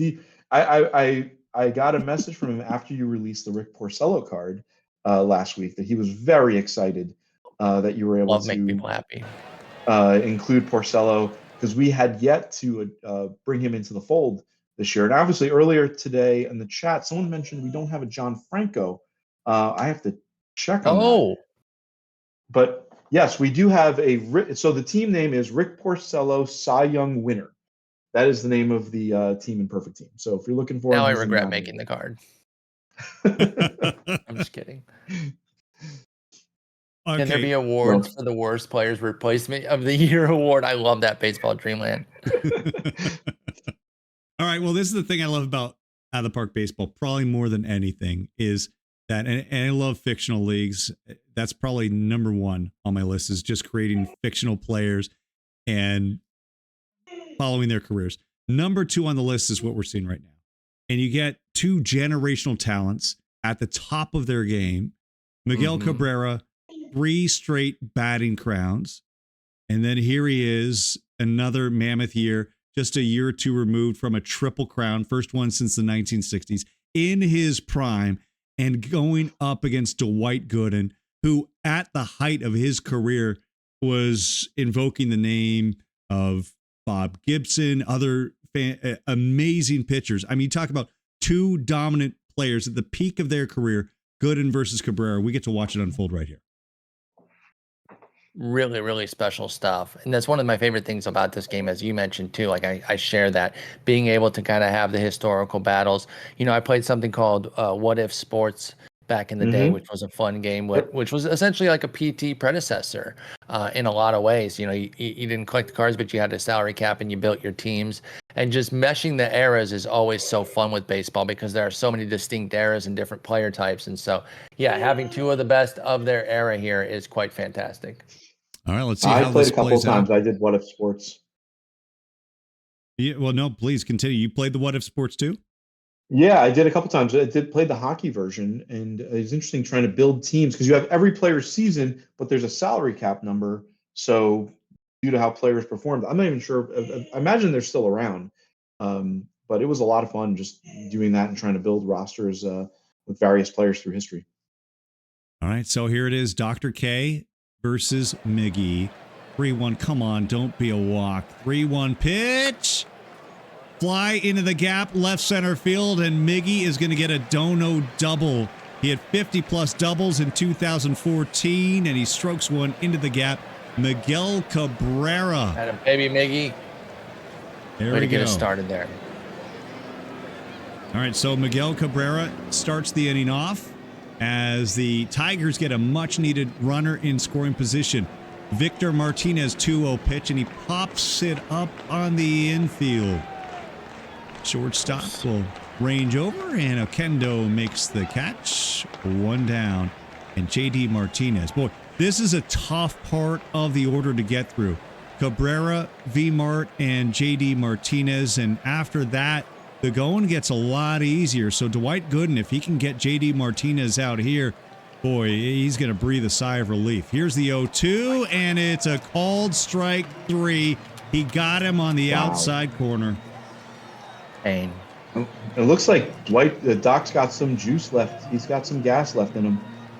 That was Yeah. pitch number 120, we had a- 122, yeah. Wow. Yeah, so they're pushing him, you know, and it's not like it never happens in the modern era. And he does have 75 stamps, so I really don't have any problem with him being pushed here. And like I was mentioning earlier, he is completely dialed in since that first inning. So I could even see a real life scenario where he would be pushed this far after calming down from the first inning. You know what's one of the interesting things about this Mets team and about Davey Johnson is that he was one of the first guys to actually use a computer to figure out how to handle a lot of these guys. Oh, wow. So he was doing analytics before analytics was really, recognized, but he would figure out the percentages of who to hit when and all that stuff. I don't remember specifically how they handled pitchers, but it was one of those things where when you hear people argue over analytics and its impact on baseball, it's been having an impact for a very, very, very long time. Ranch Rickey was And- doing analytics. Yeah, and positioning where players were on the field. Now, shifts may not have been as extreme as they got in the earlier. But they this decade, existed. Look at but they still existed. Ted and they were Williams still had a there. shift against him. And you still had players, fade one way or the other depending on where a player hit last time. Obviously, if George Foster was up to bat, you just knew it was going to go up in the air. It was just a matter of whether it's going to stay in the park or just be a simple pop out. but yeah, let's get back. Let's see Dwight Gooden mow down some more Tigers. I'm enjoying this. Less about that part. More watching the game, but less of mowing down. Here's your 0-2, and there's a pop-up a la George Foster as a runner is stranded on second. Another golden opportunity missed for the Tigers, who are losing their roar at Comerica. We go to the ninth. All right. Tell me about Mookie, because this is probably your guy. I don't know if you had a poster of him up in your room, Nico, but I mean, probably fan favorite in New York, right? Yeah, I loved him. I mean, I feel like I had the majority of his baseball cards when I was a kid. He was there for the lean years. So as the team got better, it was so nice to have that connection. We essentially watched him grow as a player, and then watched him into that. It's almost like it climaxed right into that moment of Game 6, and having the the grounder behind the bag. That moment and how he took that at bat with all the foul balls and just the free swinging style. Mookie was. I was thinking about this today after I talked to Laptop Hound. He was one of those players who he's not the most talented player on your team, but he's going to give you the most of himself. And whether it's working hard, running the bases, defensively, being willing to move to left field as he did to make room for Dykstra at times, being able to run the bases, he's always working hard. And I think that's one of the things that endeared him to Mets fans. I think he entered a different lore with Game 6. I think that put him into this upper echelon of, along with the 69 Mets. That put him in that type of category because he was never going to give up. And there were plenty of other players in the team who were better than him. Gary Carter, Ray Knight, go around that team. They may have been more talented or better baseball players than Mookie, but no one was really going to give you the effort the way Mookie did day in and day out. And I think that, and even when the Mets were bad, he had that effort. And that's what made him so much of a fan favorite. He was one of my favorites, easily. And you were asking me earlier before about, what was a player, seeing a player that maybe broke my heart, Dr. Dynastic, seeing Mookie in Toronto made no sense. It just made no sense. I can't even despite wrap my it head around delivering that. some historic, besides the song that was produced for Mookie being in Toronto. That just looks so awkward. And so many of those Mets of that era, seeing them wearing different uniforms, Keith Hernandez in a Cleveland uniform, it just didn't make sense.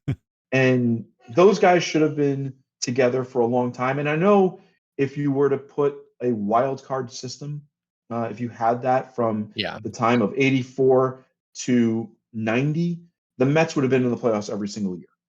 And maybe that team doesn't get dismantled. But dude, how many teams do they have that won, over 95 games, 100 games, and did not make the playoffs because you're in a division at that time with the Cardinals and you have to deal with that. You've got the Cubs in 84 who had a great season with a really good team. So when you're able to tie those threads together with familiar faces, that's what makes fandom. That's what's going to make you attracted to those players. And we still get some of it today, even though people will poo-poo it due to free agency and all that. But you still have guys that draw those threads together, that kind of create that binding that you saw here. You hear with Sporer, the way he talks about Verlander. That's a guy who did that for the Tigers. Miguel Cabrera, they got him in a big trade. And I looked through that trade earlier when you were talking about it, Paul. You gave up some really good talent. Yes, some of the younger players may not have worked out, but the Marlins got a lot for cashing in on Miguel Cabrera. Yeah, again, I don't think you should trade Miguel Cabrera in that spot. It was their choice to not want to pay him, knowing he was going to require a lot. But on paper, let's just say, where's my community fans at? Fans of the show community. There's an alternate timeline somewhere where Cameron Maybin was an electric center fielder for a decade, and Andrew Miller was one of the premier lefty starters in the game. Again, Miller became a dominant reliever years later, and Cameron Maybin had fits and starts of quality. In fact, made it back to the Tigers 2 separate times. Mm-hmm. His body never really held up for him. But, at the time, they were trading for 2 top 10 prospects. And so, that'd be akin to getting I don't know, I guess I could compare the exact numbers of them to today's prospects, but it'd be getting Wyatt Langford and a premium pitcher for, I don't know, who's as good as Miggy right now that's young too, because right now I'm only thinking of J-Rod, I guess. It would be J-Rod for, let's see, Cameron Maybin was, I'll take his highest ranking at the time of the trade, which was 2008. So he was 6th ranked, and Andrew Miller was, sorry, I don't have this hand, was 10. So 6 and 10. So that'd be akin to getting Junior Caminero and Jordan Lawler for Julio Rodriguez. Again, I wouldn't do that. I would take J-Rod. He's already showing that he's a god and he's, going to be an amazing player for years to come, it seems like. But that's 2 amazing prospects. And if they don't pan out, you look back on it and you say, oh, they got smoked. But there's a lot of other outcomes where it could have worked out quite a bit better for both, or very well for both teams. Instead, it ended up just being a good trade for the Tigers. Yeah. Well, you're also talking though about the financial situation though, between what the Marlins were at that time. I mean, almost for a consistent portion of their history compared to Seattle. Seattle wouldn't do that trade because of what they're able to build around J-Rod. Yeah, Whereas and they have money. the Marlins just have to cash in. Sort of every team has money. Yeah, I mean, yes, we can have that. That's but how they handle, let's say, how they handle their budget, how they, you look around in as someone who's a soccer fan, right? Someone who's watched soccer for years, you would see this all the time. There's a player that emerges, and now it's a little bit different. But if we go back to that time when Miggy was traded, you have players that would emerge, and teams would then they want to cash in because you don't want to sell when it's too late. You want to sell when he's on the way up to get the most you can out of that potential and get the best deal you can. The Marlins the deal just didn't work for them for whatever reason.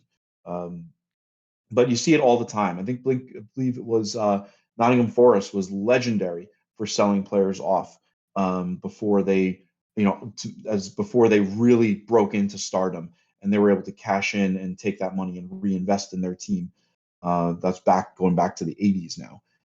So it's the Marlins. There are certain teams that have that type of philosophy, but it's right now I look at this Tigers team. It's a really, really good team. You have players in this team that were capable of winning for sure, but was it above and beyond, like head and shoulders above the rest? Probably not. No, there were flaws, right? Like the defense and the bullpen were always 2 flaws that kept coming back, but the pitching was so transcendent and the heart of the lineup was always just next level. But you look at Miggy. Miggy's obviously your linchpin in your lineup. But Ian Kinsler's no slouch. No. Torrey Hunter's no slouch. Eugenio Suarez is a younger player. Alex Avila, there's a reason why Alex Avila stuck around MLB for a long time, because he could play the hardest position in baseball. Exactly. Really good catcher behind the dish. Yeah, I mean, they had so much talent. I love what they were able to do. Castellanos broke out more with other teams, but I think a lot of it was the park. He went to Wrigley and just hit 50 doubles. Went to Cincinnati, was even better. Took a year to kind of get going in Philly, but we see how good his bat is. Torrey Hunter still had plenty of juice in the tank. Victor Martinez was an absolute stud. So, they had such great offense, such great starting pitching. They just didn't quite have everything. By the way, chat pointing out that maybe somebody like Rafael Devers would be a better 1-to-1 comparison, because J-Rod as a center fielder, you should never trade him anyway, but as a center fielder would be tougher. So maybe Devers for, again, something like Jordan Lawler and James Wood, or Jordan Lawler and Junior Caminero, or Ethan Salas. And let's see a pitcher. There's not a lot of pitchers in the top 25 starters, right, or in the top 25 prospects right now. So it's hard to come up with a perfect 1-to-1 of that trade. But again, the bottom line is that it could have worked out a lot better for Florida, and they get crushed for that deal. But the principle behind it, for a team that was going to play poor, had some quality. It was not a terrible trade on paper when they did it, if you're going to choose to be the we cry poor type of team. Okay, well, we can sit here and argue, discuss that, trading prospects and all that. Let me tell you about a trade, about something that is a complete misstep. So I mentioned earlier, one of the players I really liked as a kid when I first started really watching the Mets was Jose Oquendo. The Mets gave him away. For nothing. Gave him away to the Cardinals for someone named John Young and Angel Salazar. Fake players. I mean, yeah, are those is that Jim Unknown and Jim Unknown. John Unknown? I mean, Jose they Unknown. gave him away. Yeah. And then he goes and becomes a legend for the Cardinals, fills how many different roles for them, does a great deal to become part of their lore and their history. I believe he won some World Series with that. I could be wrong. Maybe he didn't. But that's the kind of move that's going to just cost you. And granted, the Mets were able to bring in, they had Rafael Santana, so they used him at short. They liked his glove better there. But man, I think what you could have done with an Okendo to plug him around the field and help that locker room and watch him grow as a player was just, that to me was one of those things I look back at. I have a Jose Okendo baseball card on the Mets, and I think every year I think I've asked you, Paul, this year, not every year, but this year I've asked you, like, we should do a Mets version, but it's gonna be an iron. Mets version of his card. It'll be an iron, but the problem is he would just be a shortstop, so he's not going to be as valuable He as wouldn't he would have be the. like that LE we created earlier this year. I love that LE. I still use him in some silver stuff, like just to have him as the secret weapon, as his nickname is. Like, he's not a great card in terms of hitting or anything, but I love having all those defensive positions on my silver bench. Absolutely, and every team obviously has terrible missteps, but I think when you think of the ones from of your formative years as a fan, exactly, and those type of moves, like the Mets trading Kevin Mitchell because they thought he was part of the problem with Doc and Darryl. Like, what are you doing? Like, he was just, quite I don't the know if anyone opposite. ever hit. He's one of the guys who could hit the ball so hard. Why would you let him get away? And obviously, I still remember his legendary catch with the Giants, that barehanded Bare hand catch catch. in the I'll outfield. never forget it. Dude, I remember where I was at a Shakey's Pizza at a baseball party. And I'm watching the TV and the CRT TV in the corner, and I'm like going, dude, did he just barehand that ball going in, like, He sure on the did. chalk? And I'm like going, I'm literally the only person at Shakey's watching. I'm like freaking out, going, dude, he just caught the ball with his bare hand, and nobody believed me. And amazing. They finally give the replay, and it was just, Well, yeah, because in that time, you're lucky if you get a replay going to commercial. Now, a play like that, of course, they're going to replay a bit because it was so special. But yeah, not having replays and not having the score plastered to the screen all the time. Nico and I love watching this channel in the offseason. Oh, yes. This is where you find baseball. It is loaded with old games. Just a ton. I'll put the link in the chat for those that want to watch it. I love falling asleep to it and everything. And one thing that annoys me, though, is when I do look up, if I have it on my second screen, I'm like, what the hell's the score? Because it's never on the screen in these games you gotta that wait. are like pre-2000s. You know what's funny is I'm reading a John Miller book, and I can't remember who told him this, but a broadcaster told him he had like the egg timer. And you have the egg timer on, called like the sand in the hourglass, let's say. And you're there, and anytime it goes off, you mention the score. And it was for him, it was every 45 seconds to a minute. Yeah. And because what it reminds. Yeah. Oh, go for it.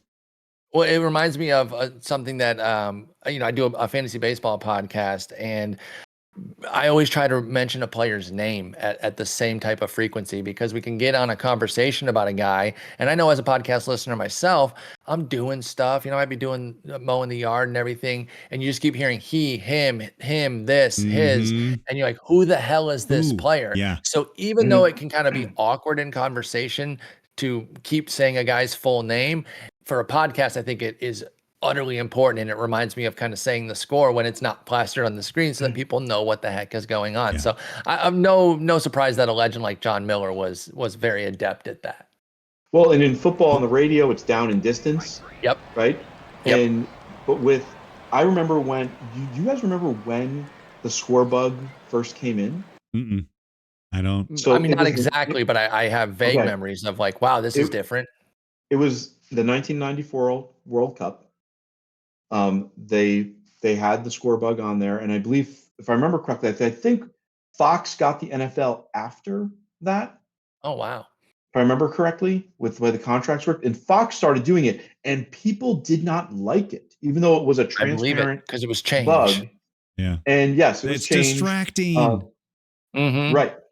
And it was on there constantly instead of just showing you the score when someone scored or you were going out to break and and coming back from break.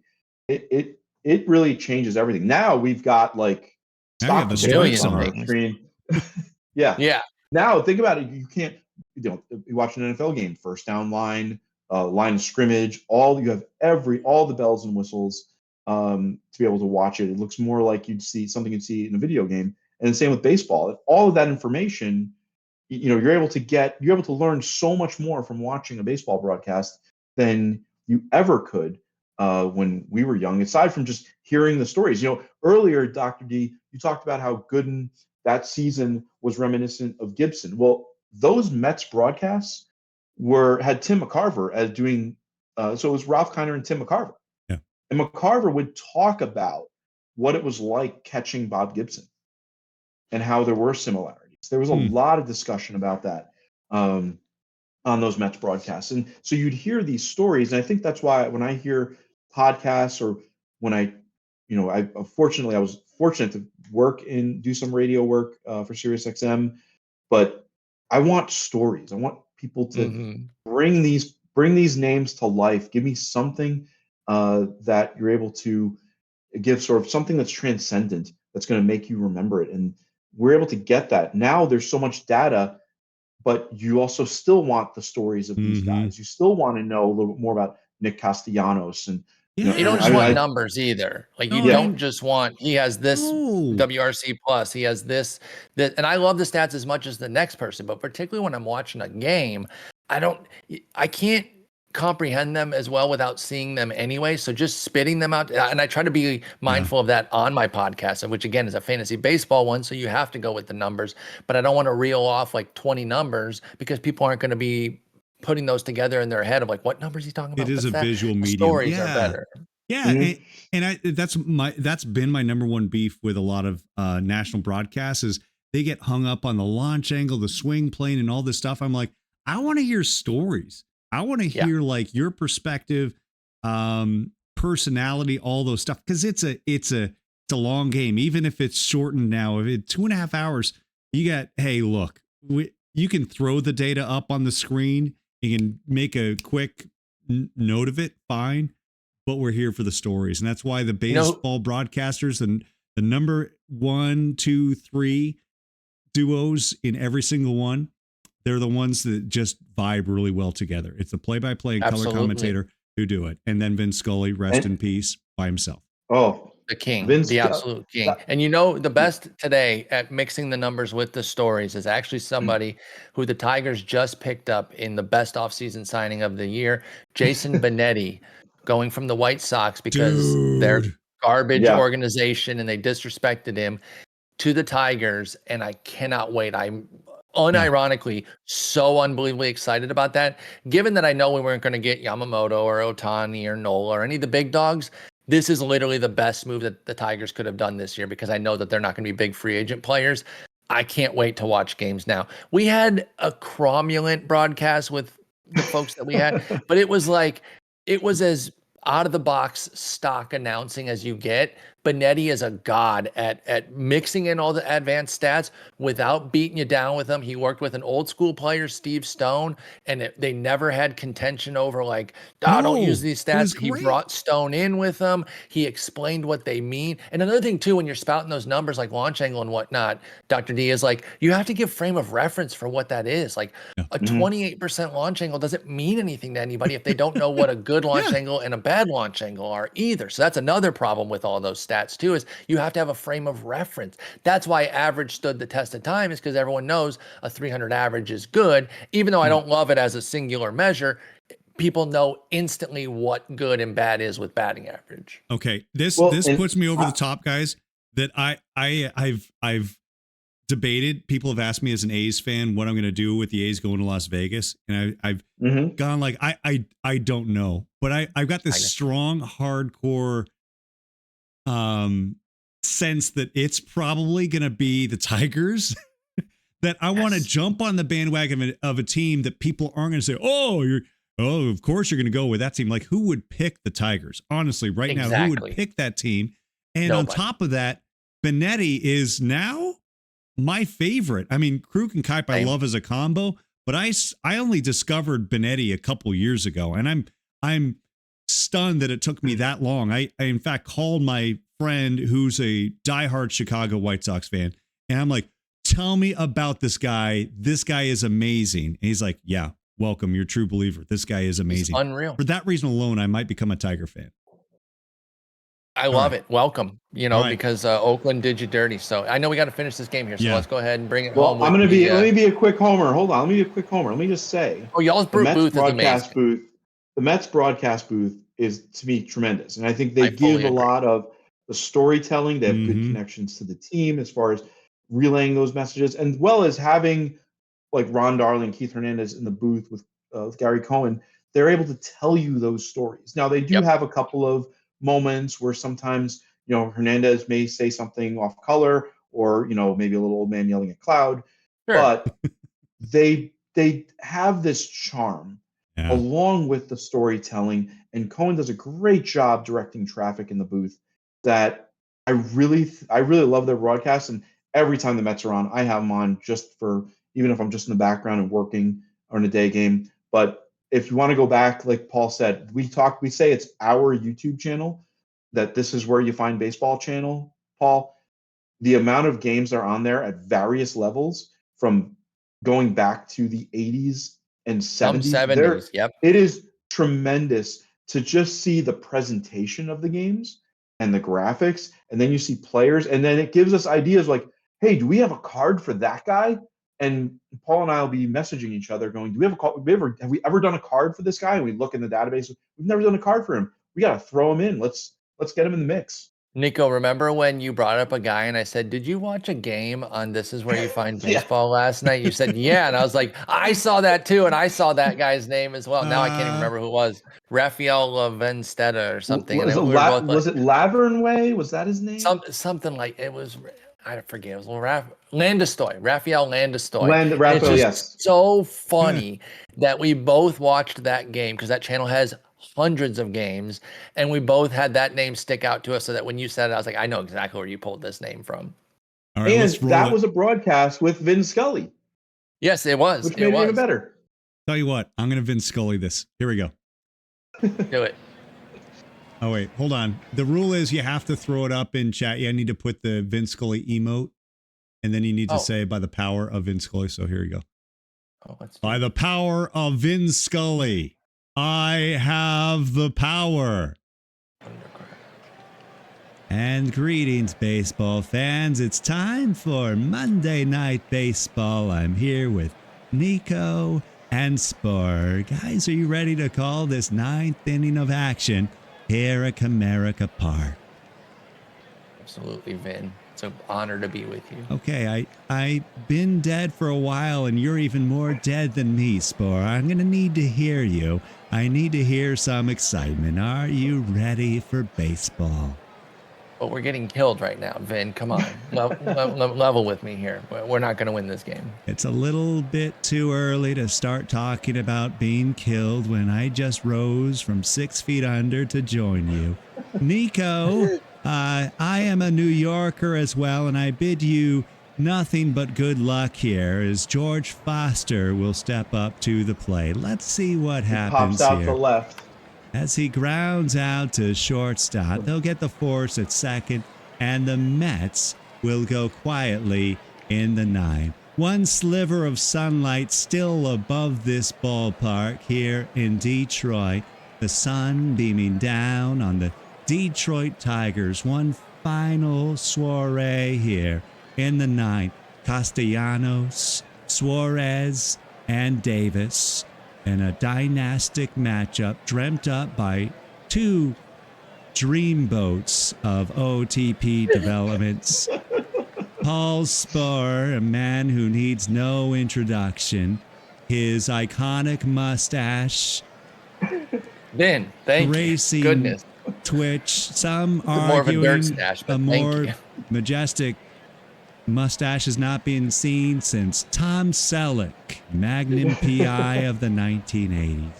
And meantime, our friend Nico, a family man, sacrificing so much to spend one final moment with us. Here's a fly ball, and it falls in for a base hit as Doc Gooden gives up a rare base hit. Castellanos is on first.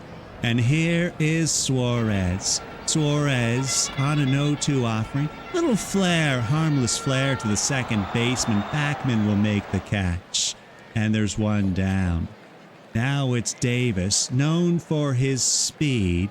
Rajai Davis, who growing up, not many people know this, but Rajai actually ran a 4.3, believe it or not, as an 8-year-old with shoes off in the kitchen back home in his hometown. Rajai Davis, now here he is in the peak of his career.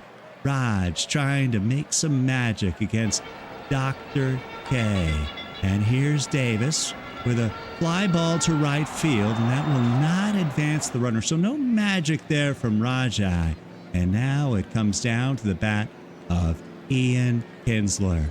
The crowd getting a little nervous right now. They want to see a little bit of late game heroics from the former Texas Ranger. Here's the 1-2 from Gooden. Fly ball, center field, and game one will go to the Mets as New York will celebrate in Detroit. They take down the Tigers 5-1.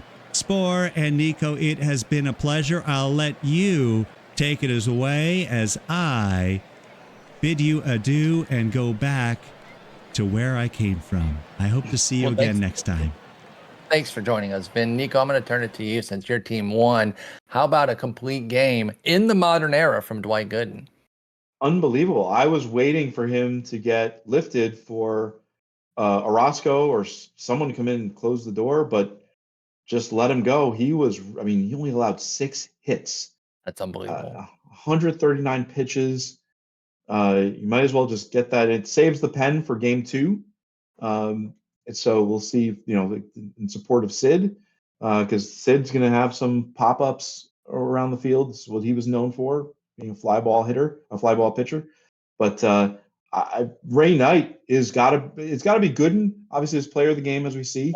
He was phenomenal, but Ray Knight is right there. How about bouncing back from such an awful first inning to what, 3 hits? Did he drive in 3 runs? 3 ribbies too, right? Yeah, but I think the prevailing wisdom in the press box when they sent in the game MVP honors was that Dwight Gooden, they're going to give it to him because they figure Ray Knight could get it in game 2. That's true. He'll get his own. There's 2 more games for him to get one. They don't need to give it to him right now. I'm sure that's what they were thinking. Gooden's only pitching the 1 game, so let's give it to him now. Knight has 2 more chances, so we'll see. Doc gives up 1 run, and it was unearned because of that error. He struck out 7, and the pitch count on Dwight Gooden, 139 pitches. That is your dynamic MLB 42 performance of the game. And yes, Ray Knight, what a night for him. Ray Knight atoning for his sins. One charged error, another one that could have been charged to him. It was instead charged to Darryl Strawberry on the throw out from right field. Ray Knight, 3 for 4, 3 runs driven in. And of course, that big 2-run home run, the decisive home run that came in the 4th inning off Max Scherzer, who takes the loss, got tagged for 5 runs, all earned. He walked 4. He gave up 8 hits. He takes the loss on the night as the Tigers lose on their home field 5-1, the final. Quick look at the attendance report brought to you by Sir Pug. 349 of you watching this one. Your attendance report is brought to you by Sir Pug. Never put off till tomorrow what you can do the day after tomorrow just as well. You're listening to the postgame show brought to you by EVC and NYC2. Join EVC every Wednesday for Guess the Set on Twitch, 2 p.m. Pacific every Wednesday only on Twitch. Guys, I think we got everybody their drops. We did. Only problem is that one of you had to lose. I am so sorry that we couldn't get an all-star game kind of scenario in 2014 and go to a tie. Bud Selig. Does anybody really lose with a show like this? Though it's a great time hanging out with you guys.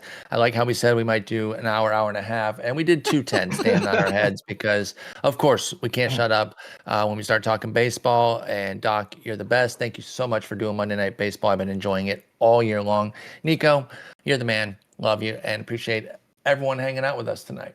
Love you, Paul. Love you, Dr. D. This is so much fun. I love just being able to sit down and just talking and just jabbering away about baseball and sports in general. It's so much fun. This was a blast. I've had a really good time tonight. And yeah, Paul, unfortunately you had to lose. So it happens. I'm a Tigers fan. I'm used to it. I was sitting there thinking like maybe we should do this again and pick the two worst teams in franchise history between the Tigers and the Mets and really see the errors pile up. So 69 versus 03. Yeah, or 62. Right? Or 62 versus sorry, 03, yeah. 62. Yeah. 69 was that the Miracle Mets? Yes, that was the Miracle Mets. Yeah. So that's actually a great team. But yeah, it would be 62 versus 03, and that would be tough. We'd have to put an NSFW warning on that because you do not want to watch that at work. No, and I would not be the play-by-play announcer on that either. I would respectfully decline that opportunity. I mean, only 239 losses between those two teams. Yeah. My God. Guys, the series will continue. It will be tomorrow at 1 p.m. Pacific time after the Laptop Pound stream. And we got OOTP developments tomorrow. So Spore, you get settling into the schedule. Plug the show for tomorrow right here on OOTP, the mothership. Can't wait for tomorrow's show. Been really enjoying the Tuesday Tourney Treasure Trove. Appreciate everyone hanging out there. We'll be live tomorrow. And hey, it's the holiday season, so what better than an island of misfit toys? We got a lot of fun shaped players tomorrow coming. We'll see if any of them are going to be fits for your ball clubs in the Iron to Gold range. Tune in tomorrow at noon Eastern, 11 Central. And I'll be right here on the mothership. And don't stay tuned for that worst of all time series because we actually did it. Believe it or not, we did it. Oh, we really? took the two worst teams of all time. It was so bad I don't even remember what the score was or who won. The viewers won. I'll say that much. What was it? The 2003 Tigers that were involved in that? Yes. Okay, I was gonna say that makes sense because I remember we had Bonderman pitching. Bonderman had like 19 losses that year. I think he had two. You had at least one night. I think he might have had a 19 game, an 18 game, and a 17 game loser all on the same staff. They protected Bonderman from it, even though he said he'd keep going. To his credit, he wasn't afraid of taking the 20 or anything like that. But he had 19. Mike Maroth was really lauded by the Tigers fans for going out there and wearing it. He took 21 on the teeth. Nate Cornejo wore 17 of them, and those were the three big loss totals that year. But Mike Maroth, he got a lot of applause and love for going out there, not begging off the start, said, I'll take it. If we lose, we lose. But thankfully, there's actually a great story at The Athletic about how they rallied to avoid being the worst team in baseball history. They did. Of course, yeah. It's hard to have too much positive to say about a 119 loss season, but that is a good article where, the guys really rallied and said, hey, we've had a rotten season. We're not a good team. Let's not delude ourselves, but let's not be the worst team ever. And they did. They fought hard there at the end to at least ensure that bit of infamy. I think it was something like they won 6 of their last 7 games, or it might have even been a better run than that. It was something to avoid it. It was pretty five awesome. of six. It was 5 of 6. Okay. But after like a 14 game losing streak. Yeah. So Duke, I know it does sound weird to say rallied with a team that went 43 and 119, but they really did rally. They had to. Awesome. Well, guys, you rallied. We stayed on for 2 hours and 18 minutes. Thanks for hanging out. The series continues. It's a best of 3 series. It'll be on my channel tomorrow, 1 p.m. Pacific time. And you guys are always welcome to come over on my channel. And of course, I'll be there right here. We got to do this again sometime here on the mothership. I think this was a blast. Thank you so much for having us on, Dr. D. Yeah, anytime so you need much. me, I'll be there for you. All right. Proving that, yes, the 3-man crew can work despite Miller and Fouts and everything else that happened on Monday Night Football, Monday Night Baseball. Got it right. All right, guys, that is a wrap here tonight. We're going to wrap it up, but hang out with us because we're going to bring the party over to one of our favorite streamers out there. The great Laptop Hound is standing by. Laptop Hound is doing his hockey stream here. They're talking hockey. They're going to drop the puck momentarily. So we're going to hang out with Laptop Hound, who will also be streaming on Drops tomorrow for Out of the Park Baseball. I'll be after him at 1 p.m. Pacific time. So don't go anywhere, folks. Hockey talk coming up. And then tomorrow, much more from the mothership with Spore in the morning, followed by Laptop Hound, and then yours truly. And the list goes on and on. All right, that is a wrap. The raid is going. Tigers lose game 1 in Detroit. Your final tonight on Monday Night Baseball, 5-1. The 1984 Yankees, Mets take it. 5-1. Hey, A now. Freudian slip. Oops. Sorry about that. Yeah, it's been that kind of night. All right, game 2 tomorrow. Best of 3 playoff series. We'll see if the Tigers can force a winner take all game 3. For Spore and Nico, I'm Dr. Dynastic. So long. Adios. Farewell. We'll see you tomorrow. Guys, thank you. Thank you so much for having us. That was No, a blast, thank you. y'all. Do it again. Nico, Yeah, that I'm was sure so I'll much talk to fun. you tomorrow. Yep. We got to discuss tomorrow morning. We got to talk about what we're doing with the treasure trove. Make sure we have everything ready to go. Yeah, I'll send you the art to be regened. All right, guys. Have Sounds a great good. night. See you. All right. Bye. See you guys.